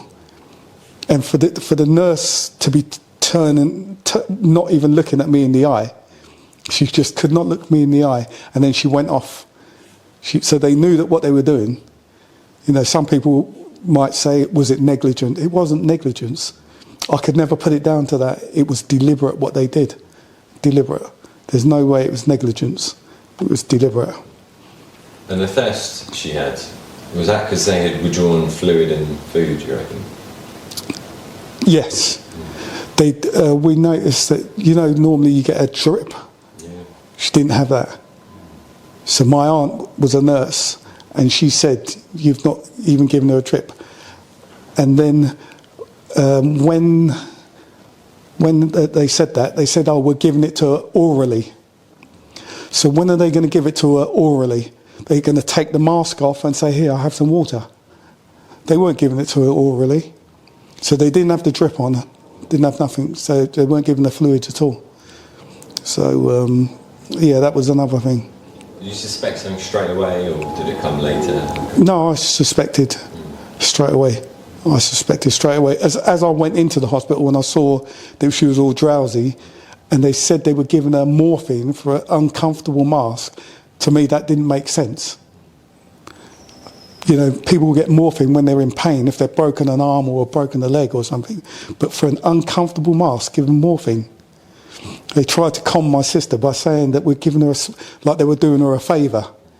But they gave her the morphine to make her drowsy so they could do whatever they wanted to do. And you just could tell, that. What did your sister make of it? Oh, she knew the same thing now. She knows now. And then when my mum was there and said what she said, she looked at me as if to say, "Can't believe this." I would never have expected it from normal hospital. You expect it from backstreet hospitals, but not a big hospital. But now I know what's happening in the hospitals then, because several of my dad's friends went in and didn't come out. So I was thinking, what's so bad that's killing these people? And now I know, because my mum told me, they were killing the people in the hospitals. And I take it you're aware of the protocols like NG163 now? Yeah, I've heard of the protocol. Yeah. I mean, the thing is, I would like to say that there is some good people, nurses in the hospitals, but there was a certain group of people doing this, killing people. Whereas, I can't blame the whole hospital, but because I know there is some good nurses and good doctors out there doing the right thing, but there is that side, there was people doing the wrong thing, killing people. And so then came the introduction of Do Not Resuscitate, DNR notices, death sentences slammed on the medical records of countless millions of patients. When DNR notices were first introduced, the idea was to temper scientific advances with a little genuine kindness and concern for the welfare of patients. Medical science had reached a point whereby patients could be kept alive long after real hope had disappeared. In the beginning, DNR notices were introduced with good intentions. The idea was that patients who were dying and beyond help would not be resuscitated time and time again, simply delaying the inevitable and putting comatose patients and distraught relatives through endless pain. Around the world, millions of comatose and brain-dead patients would still be alive today, kept breathing by machines and without hope of recovery, if the principle of DNR had not been quietly introduced. But today, Do Not Resuscitate notices are routinely slapped on the medical notes of patients who are awaiting surgery for entirely curable problems or who are simply old, by which they mean they're over 50, or disabled, or ill, or suffering from mental illness. Even young adults and children have been labelled Do Not Resuscitate if a doctor or nurse felt that their lives were in some way worthless. The medical establishment had by then deliberately and cold-bloodedly taken the caring out of medicine. But the decline in caring came to a head during the COVID fraud. It was then that the medical establishment decided that the Liverpool care pathway wasn't killing people fast enough, and that the DNR notices just weren't fast enough either. Most people became aware that doctors were deliberately killing their patients during the COVID lockdowns of 2020, when doctors began systematically, deliberately, and cold-bloodedly murdering old people in care homes using a kill shot injection consisting of midazolam and morphine.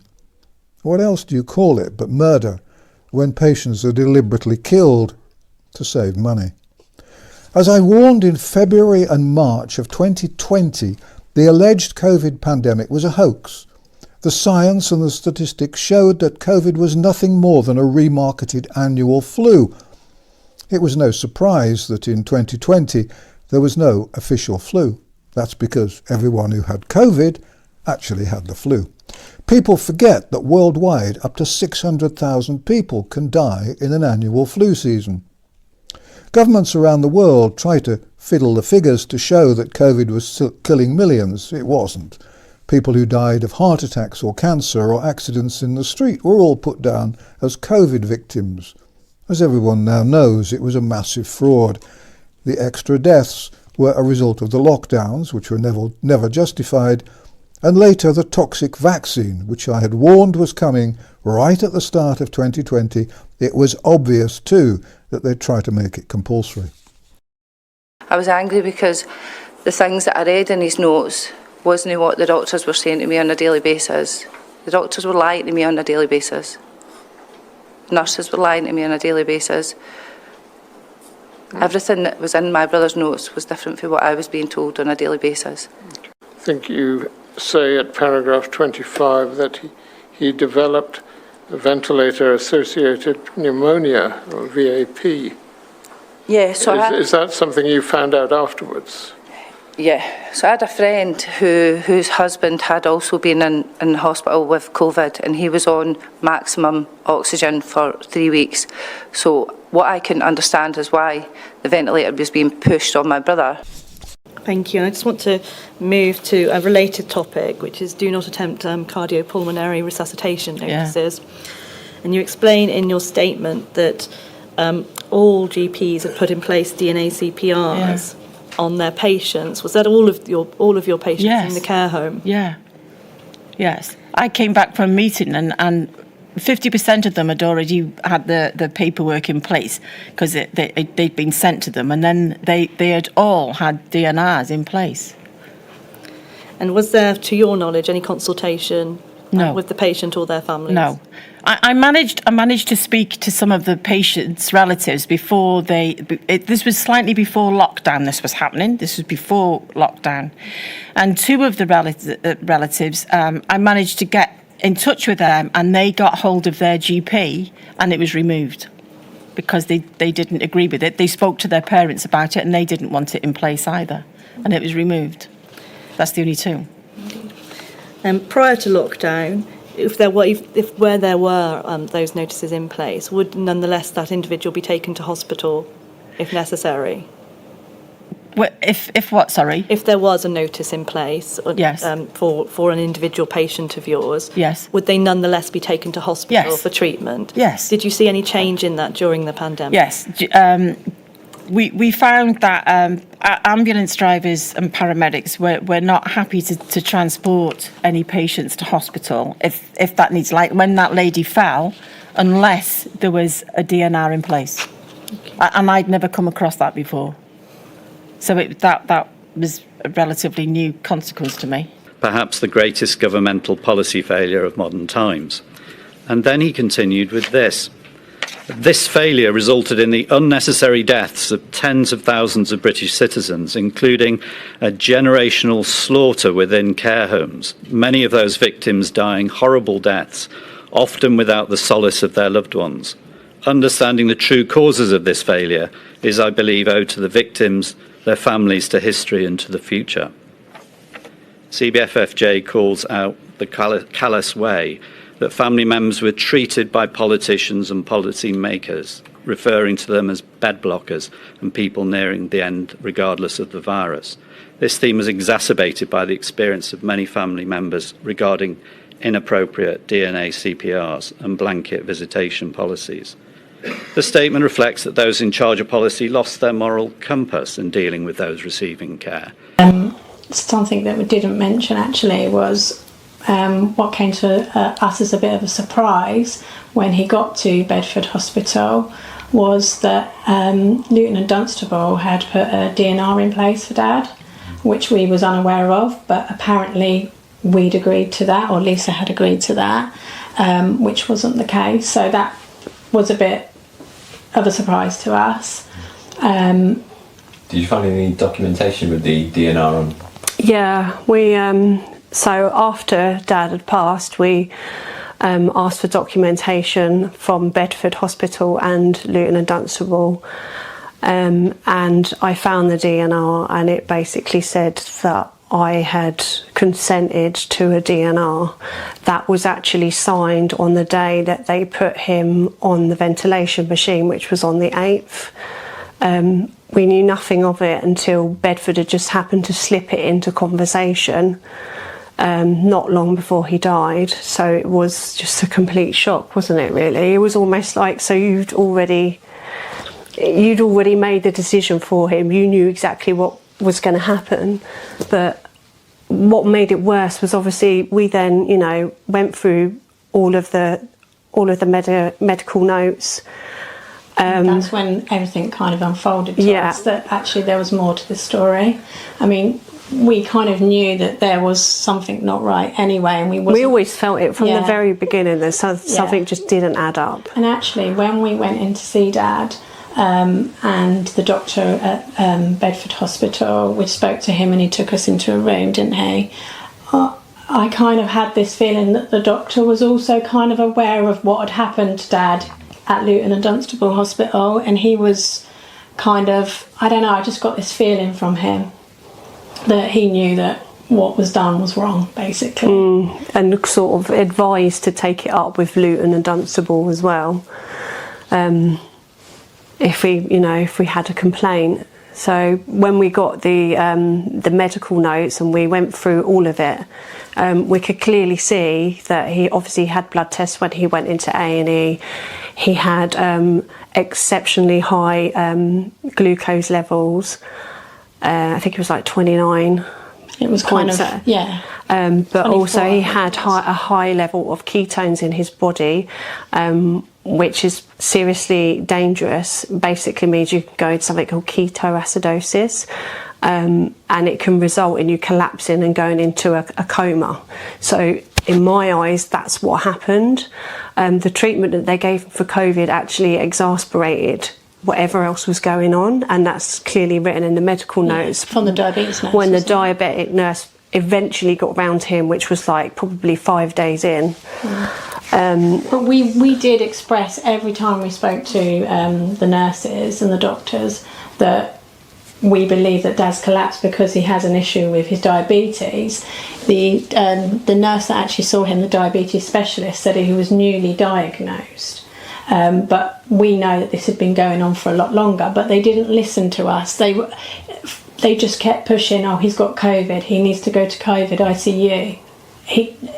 It's like they just made their mind up and that was it. They weren't interested in the fact that we knew him, we knew what was going on. And that he had an issue with his diabetes.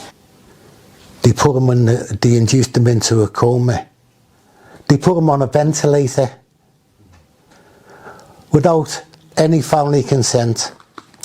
They induced John into a coma. I don't know what the drugs that they give him, I don't know. This is why I would call for an inquest into everyone who is being placed on one of these ventilators, because they induced him into a coma. They put him on a ventilator without family consent. Then they decided to enforce a do not resuscitate policy. I said I want to come and see him.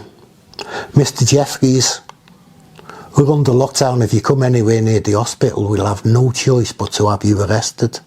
And did you ever find out if you had a DNR put in place? A do not resuscitate? So I think that the consultant doing the CPR, that was his way of trying to get me to agree without using the wording, the phrase DNR, thinking I was an idiot.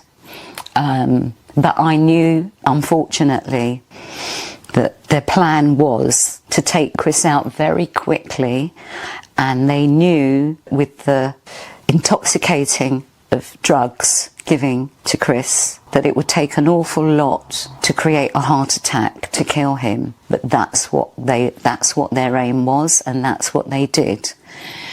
They did tell the mother sepsis and a heart attack. They told me a heart attack and a chest infection, and a chest infection he never had. They said they never found the secondary infection, but they didn't document the first infection. They just lied about a viral infection. I have the blood test results that prove that Chris not only never had COVID, he never had any viral infection whatsoever. On many blood tests, serum blood tests, but there was a blood test that the result came back the day after they killed him, which means 5 days before post-mortem. So all the staff involved knew that that blood test 1000% reveals that Chris did not have COVID, and that doctor, that lead consultant, had no right whatsoever to say to the coroners not to do a full post-mortem because Chris died of COVID, when he knew in black and white from his own hospital lab that Chris did not have it. In fact, they took the blood test because I think the senior Dr. David last minute knew that Chris had a pulmonary embolus and wanted to treat him for it, but it was too late and he was going to give Chris a blood transfusion. And if you have the virus of any kind, you can't have a blood transfusion. Also, Chris' blood group was O positive, and for everybody out there, I want you all to know that if you are O positive, your chances of ever contracting the alleged COVID virus is minimal, and all medical people know this, but they don't tell you. I don't know, so do you think that he was killed with the drugs?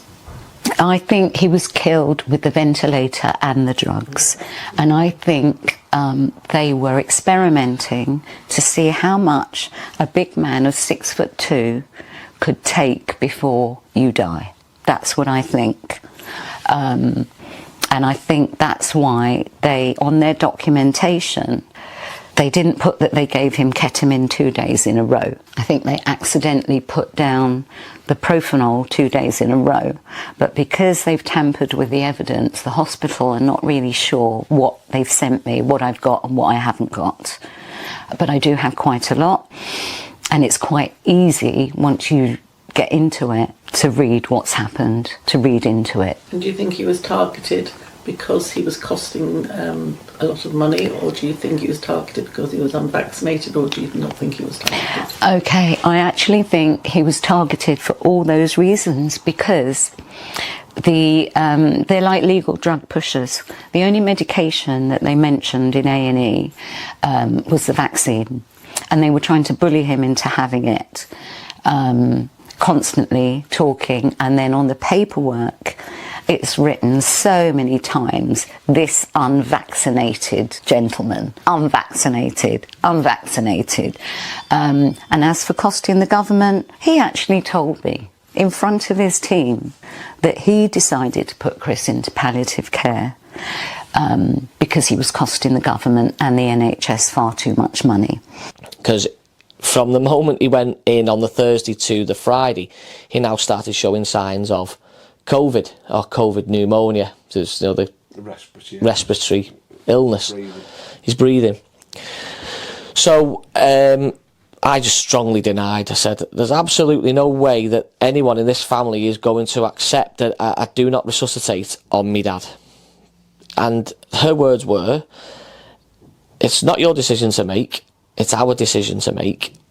And we will do what we think is the best course of action for your dad. But your dad will receive all and every treatment available to him. And that's what she said.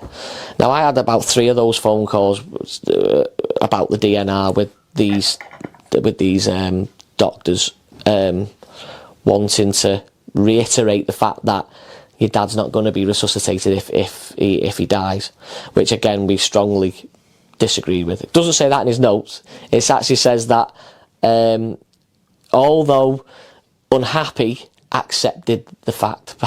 That's one thing that I did not accept was a DNR for me dad. The mass murder of the elderly was part of the depopulation plan. In March and April 2020, doctors said that they would simply refuse to see or treat old people. One GP told a care home manager that no one over the age of 75 would be admitted to hospital. Referrals by GPs for suspected cancer fell by 70%, as doctors abandoned their patients and their responsibilities.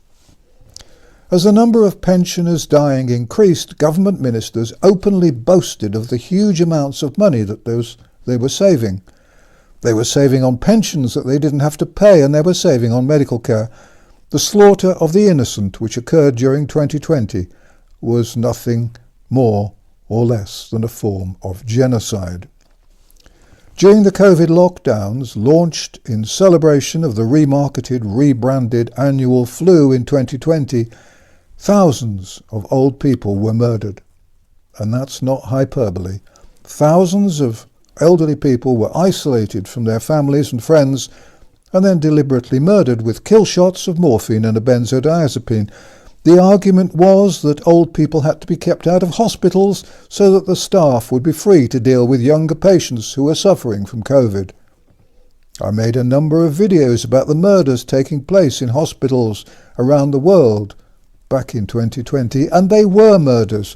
What else do you call it when people are deliberately killed? Murder's murder, whether it's committed by a man with a gun or a nurse with a syringe. In fact, as is well known, doctors and nurses had so little to do during the COVID hoax that they spent their time rehearsing TikTok dance routines while the innocent elderly were being slaughtered.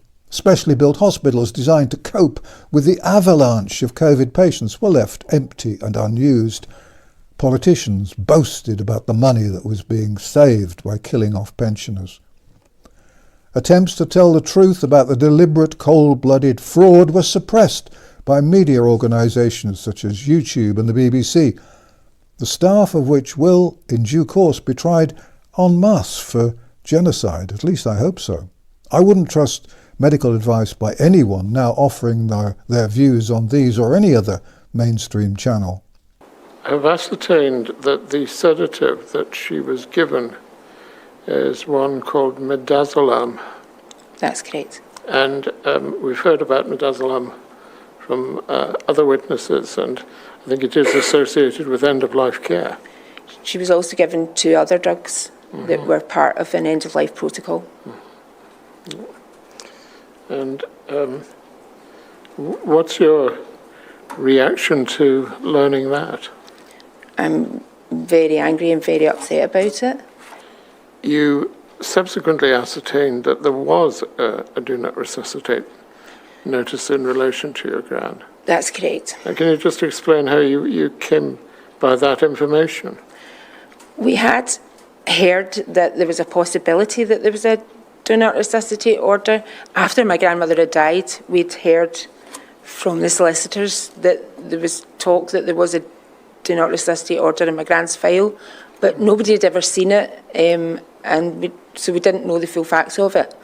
But when I actually sat with the inquiry team to give this statement, my solicitor produced the do not resuscitate order, and it had my name on it, and it was dated on the 2nd of November.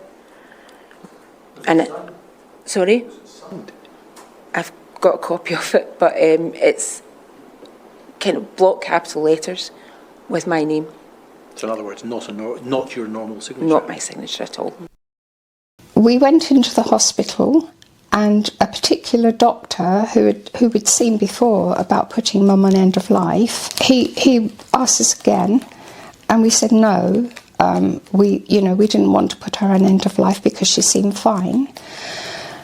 And then he said, look, I need to know in the next 30 minutes. I need to know by 4:30 because I've got to leave the hospital because it's my weekend off. So I said, so what you're asking us to do, you're basically asking us if we agree to murdering my mother. And if we'll tell you in half an hour because you've got the weekend off. And he said, he didn't look surprised when I said that. He was just said, oh, well, don't think of it like that. He said, think of it as, we're saving her from pain and we're giving her a dignified death. And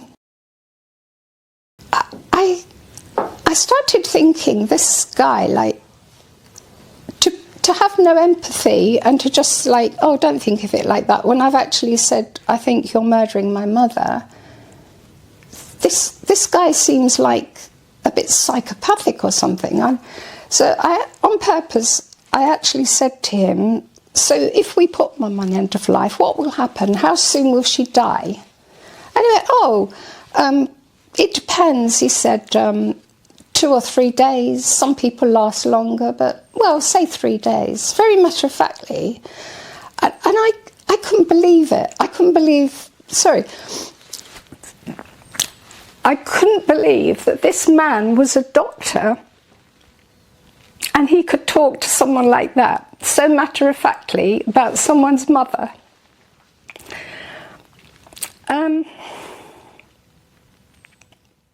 Do not stop. Do not take no for an answer. Contact the Nursing and Midwifery Council. I can't speak for any other borough, but I know the London ones, London-based, and I hope all the others around the country are as fantastic as what they are here, because I am now at the legal stage with them. I would like you to know that when I sent my summary to them with evidence, I've learned a lot more since then. But I was then asked to rewrite a new summary because they knew it was murder. And they asked me to start it with, I believe the hospital murdered Chris because of the following. And that's their guidance to me. And that's my guidance to everybody. If you know it was murder, don't be afraid to use the word. Murder is murder. Yeah, I actually, obviously we put together a complaint. We worked on it for a whole year, didn't we? And I also contacted the officer that actually was there at the scene when my dad collapsed, and he went to the hospital with him. And I just said, oh, I just wanted to ask you some questions. And he was like, yeah, sure, how's your dad? And I was like, he's dead. And he was like, you're joking? What happened? I said, well, I beg to differ, but he got put on a COVID ICU ward, and that's what he died of. I said, did anyone contact you to let you know that he had COVID, that you was in contact with somebody that had COVID, you know, to see, so you could isolate? He was like, no, not at all. He was just in complete disarray and shock that was the outcome of that whole scenario. But yeah, so we put a complaint together. We had a meeting, didn't we, with Luton and Dunstable. We sent the complaint to Bedford as well. We wanted someone from Bedford to represent themselves as well, because we had questions to ask them. They never got back to us.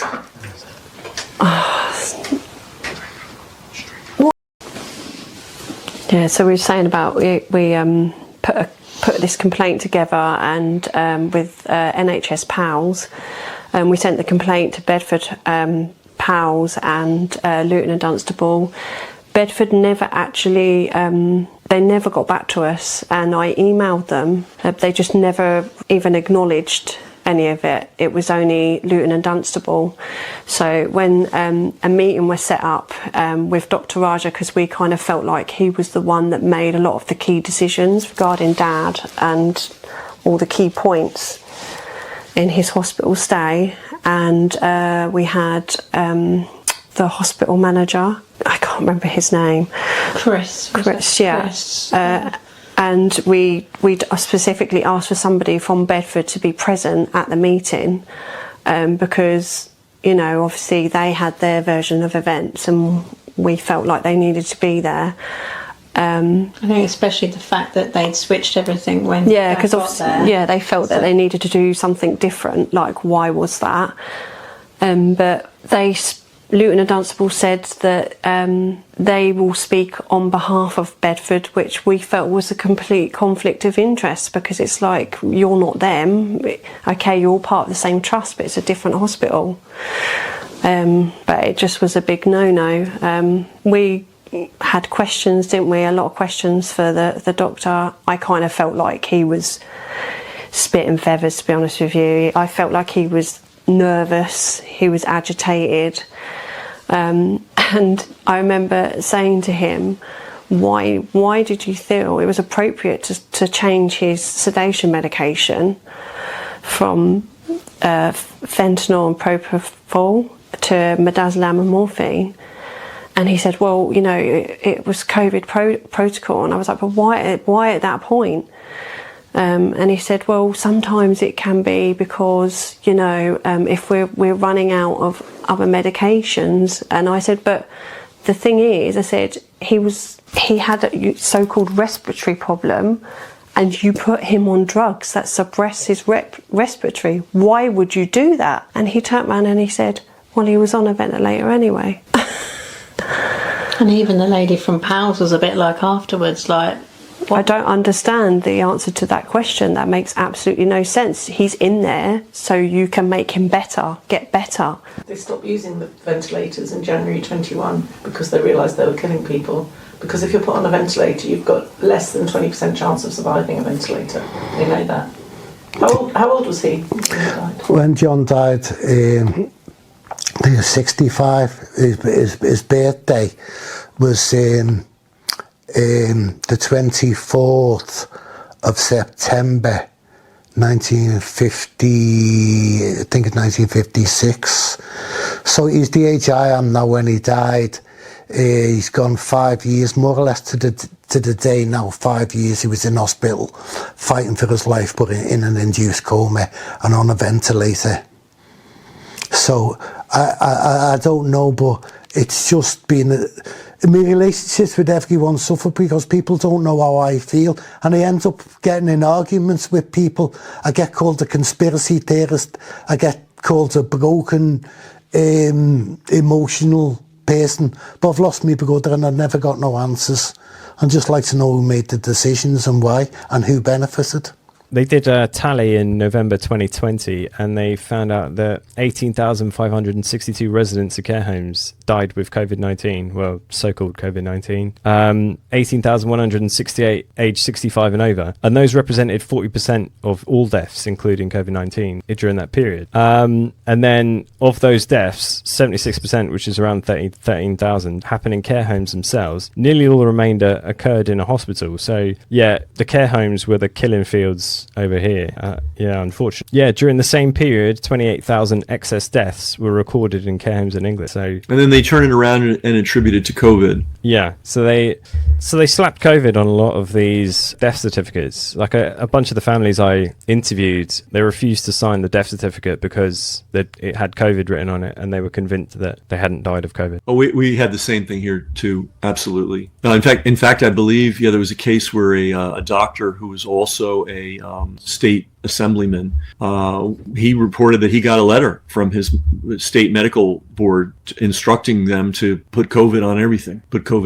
It's interesting. We had a Nuremberg trial after World War II, and the leaders of the Nazi Party were tried, and business people. There was a separate set of trials for business people, and there was a separate set of trials for doctors and nurses. And it was very small, by the way. So a very small percentage of the doctors and nurses who were guilty ever saw the inside of a courtroom. I think it would be like 0.01%. Interestingly enough, one of the crimes was the falsification of death certificates. That is a serious crime, and it was considered a serious crime. And some of the doctors who were on trial for falsifying death certificates. Because I didn't at that time, I didn't know about all the infections he had. He'd also gained like over 4 stone in weight, which was fluid. And they told us it was only inflammation. The funeral directors was the ones that says to me, they used to have a thing called like a cremation form 4 or something. If they had an issue with the cause of death, which was on the death certificate, then they would get in touch with us people or whatever, they'd tick a box.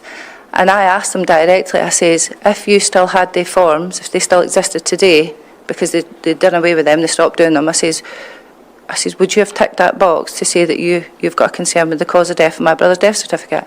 And he says to me, yes. I was going to ask one more thing. Why do you think they did that to Chris? I think they're trying to use Chris as an example for a COVID death certificate.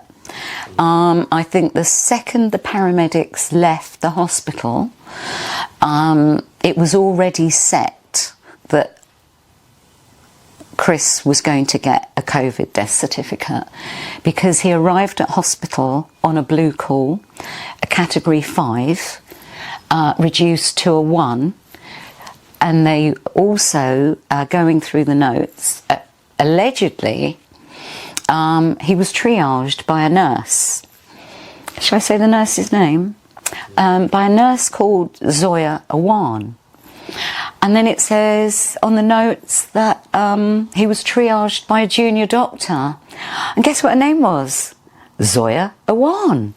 So apparently they have a nurse and a junior doctor with the same name, working the same shift, who examined Chris, giving Chris, instead of a 9-10 pain score, a 0 pain score.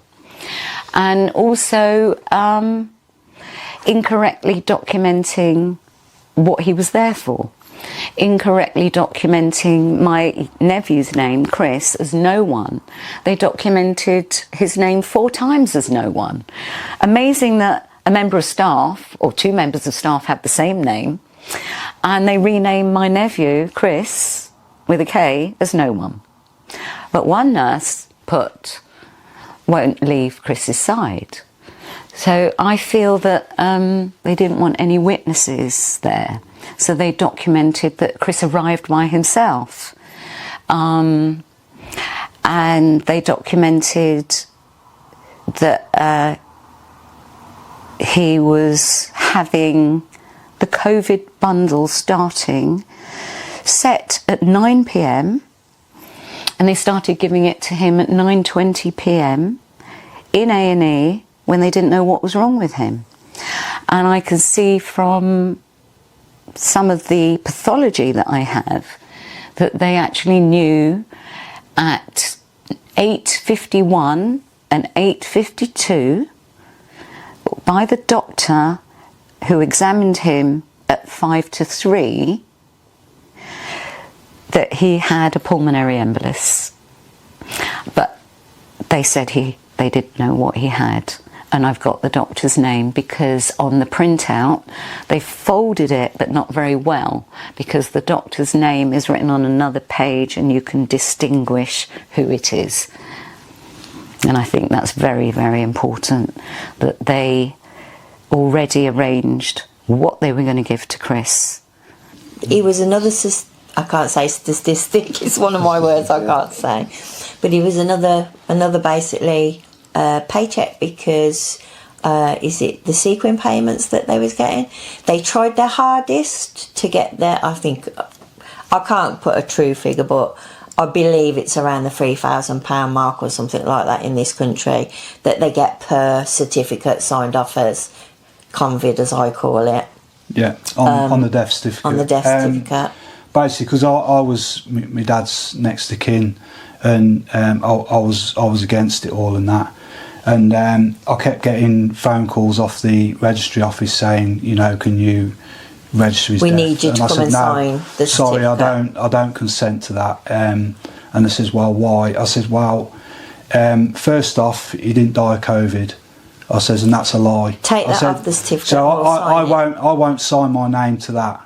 I says, put the true cause of death, which is a lethal cocktail of drugs. An overdose. A drug overdose.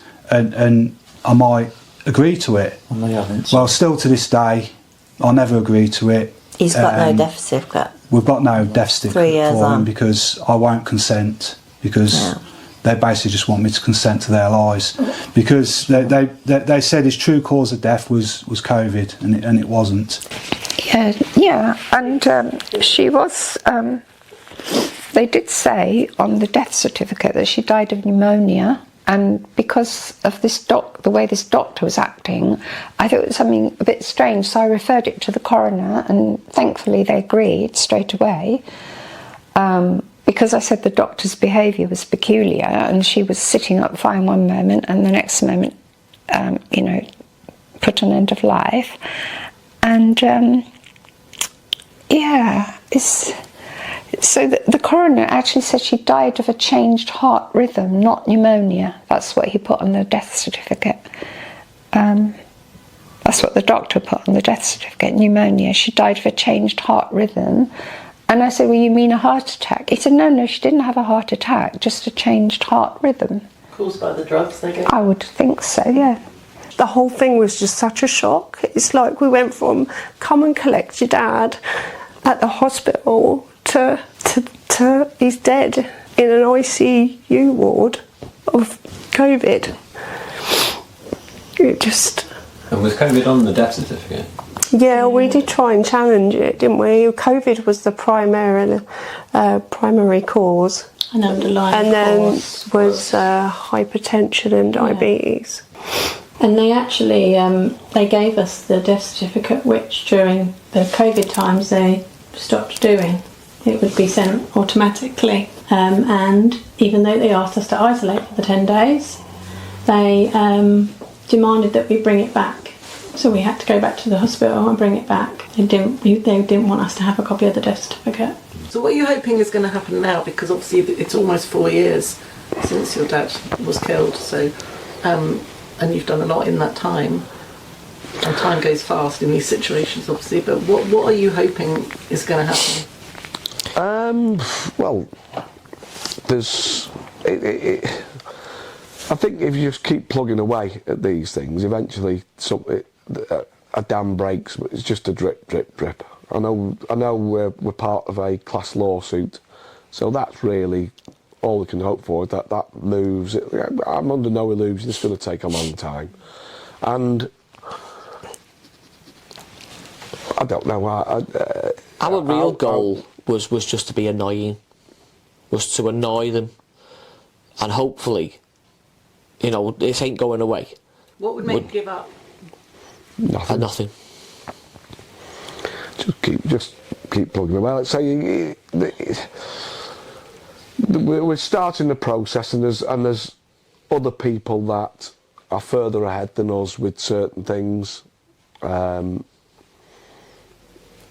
There's certainly people that are equally as motivated as we are. Just see where that gets us, really. But like I say, we're under no illusion. It's going to be a long haul, but unfortunately, a lot of the times, the people who should be accountable aren't accountable. And that's what you're hoping for, that they will be held. Well, I would hope so. And that obviously this process stops, this involuntary euthanasia that's going on. Well, goal, isn't it? Again, like the assisted dying bill, it's just part of normalising what they're doing. So we just can't let things like that become part of law. It's made us lose complete faith in the NHS and hospitals. You know, recently our mum had to go into hospital just before Christmas last year with some type of flu, and it just literally, it's like post-traumatic stress, like the whole time.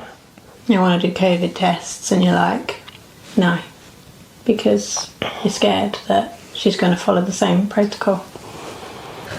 Yeah. I mean, do you think there is some kind of depopulation going on, or some kind of culling of the elderly?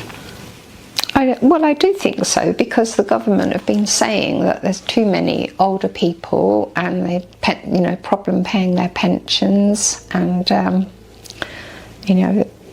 there's not enough younger people in the world. But well, I mean, I'm thinking, well, actually, whose fault's that? Because you've been running charities for years and years, and you've been asking for money for medical research, and you've been wanting to keep people living longer, and now you've got what you've asked for. Now you're trying to kill them all off because they're all living longer. I mean, doesn't anybody have a brain cell to work that out? I mean, I don't know. So who's it for? Who's all this medical research for, and helping people to live longer? Is it for the rich? Is it for the elite? Is it for certain people, or are they not really trying to help people live longer? Are they just getting lots of money for charities? I don't know. Yeah, the CEOs of charities are doing very nicely. Yeah. Out of it. And cancer research is a great example, isn't it? It's been going for 130 years or something. And then the people, like the people that sort of head up these charities, they're earning enormous salaries, and that's your answer to that one. I suppose you've answered that, really. I was going to say, what do you think is the next step for you personally and your family? Are you going to just let it lie, or are you going to... I just want to expose them, that's all really. I just want to expose them. It'd be good to prosecute them, yeah. And that's why just I'm don't know. not afraid of mentioning names and stuff, because you said, No. bring it on, yeah, take me to court, then that's another way of exposing them. Yeah, A lot of people have said it's a different grief process because they know that their family's been murdered. Yeah. See, I would like to do, if, I don't know, it's not legal in this country, but if you had, what is that, lie detector. Yeah. Because, I'm telling the truth, and I'd like to see them tell the truth. See what they, because they know what they did, and they knew what they were doing. So if they couldn't look me in the eye, when someone's looking after someone, and they look at, they can quite comfortably look someone in the eye and say, look, this is what's wrong, we're trying to do this, but she couldn't look me in the eye.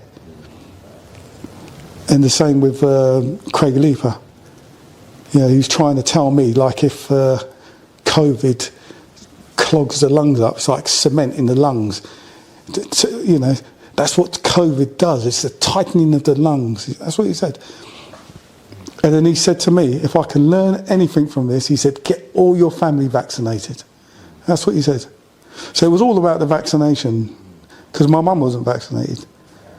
But it was all about the vaccinating, and that's what it was. I'm sure that is why they done it, because she wasn't vaccinated. Yeah. These lockdowns, they're dangerous. They're not just protecting, they're enabling abusers to commit crime, domestic abuse, child abuse, elderly abuse. Everything's done behind locked doors. And like I said, the police don't want to know. They say it's a civil matter, when actually it's not. That's just a cop-out.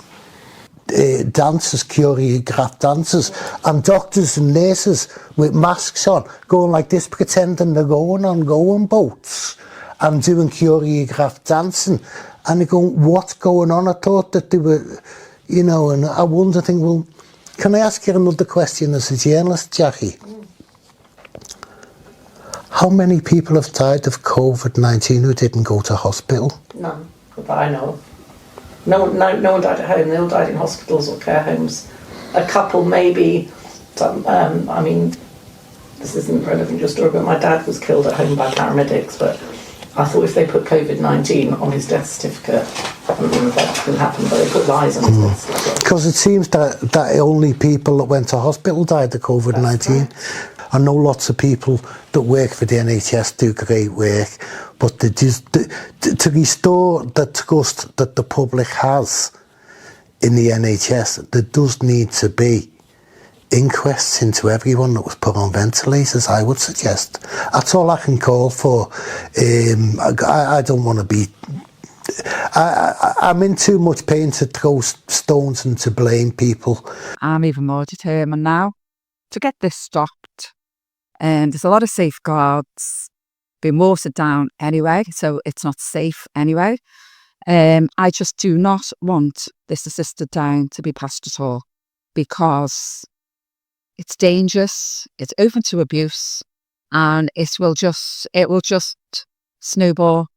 It won't just be the elderly, as we've seen from other countries, Canada and Netherlands, part of the USA, where it's become law. Over the years, it just snowballs into other vulnerable groups, disabilities, people with disabilities of all ages, children, young adults, elderly, even mental health comes into it.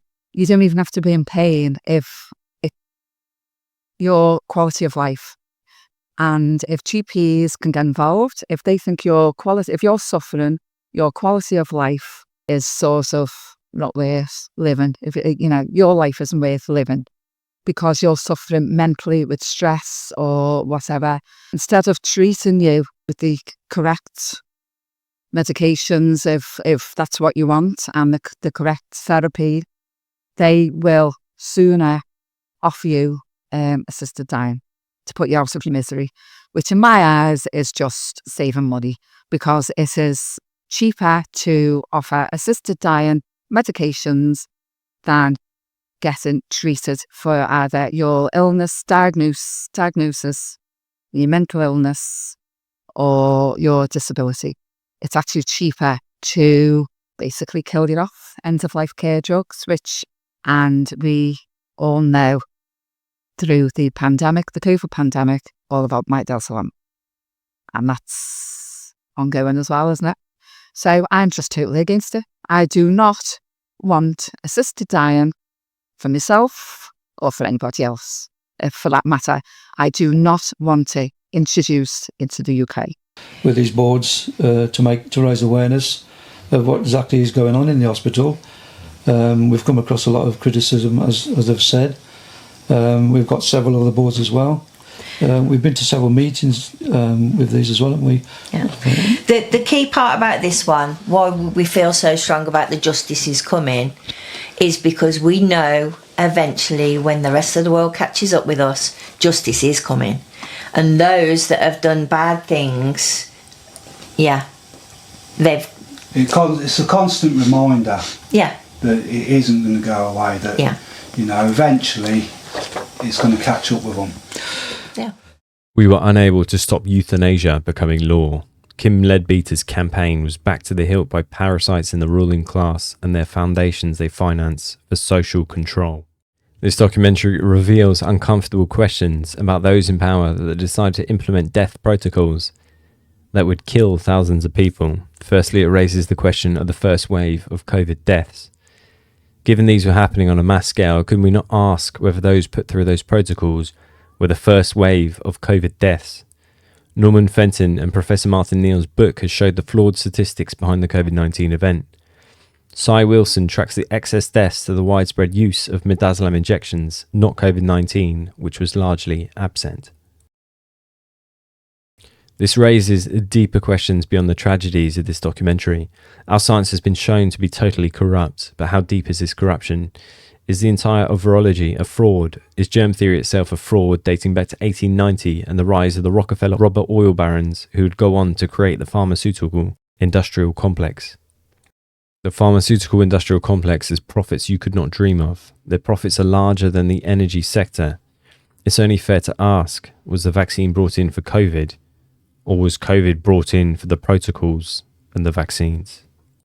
The British state has already signed a historic pandemic treaty handing out national sovereignty over to the World Health Organization, an organisation that seems to have little to do with health but power and control for a transnational bourgeoisie that organises itself through the Bilderberg Group, Trilateral Commission, Club Rome, World Economic Forum and the UN. Why, for instance, as I documented in my article, were so many of the pandemic exercises in the last few decades ran out of the Military Psychological Warfare Centre, Johns Hopkins University? And why is Johns Hopkins asking if we were ready for the next pandemic?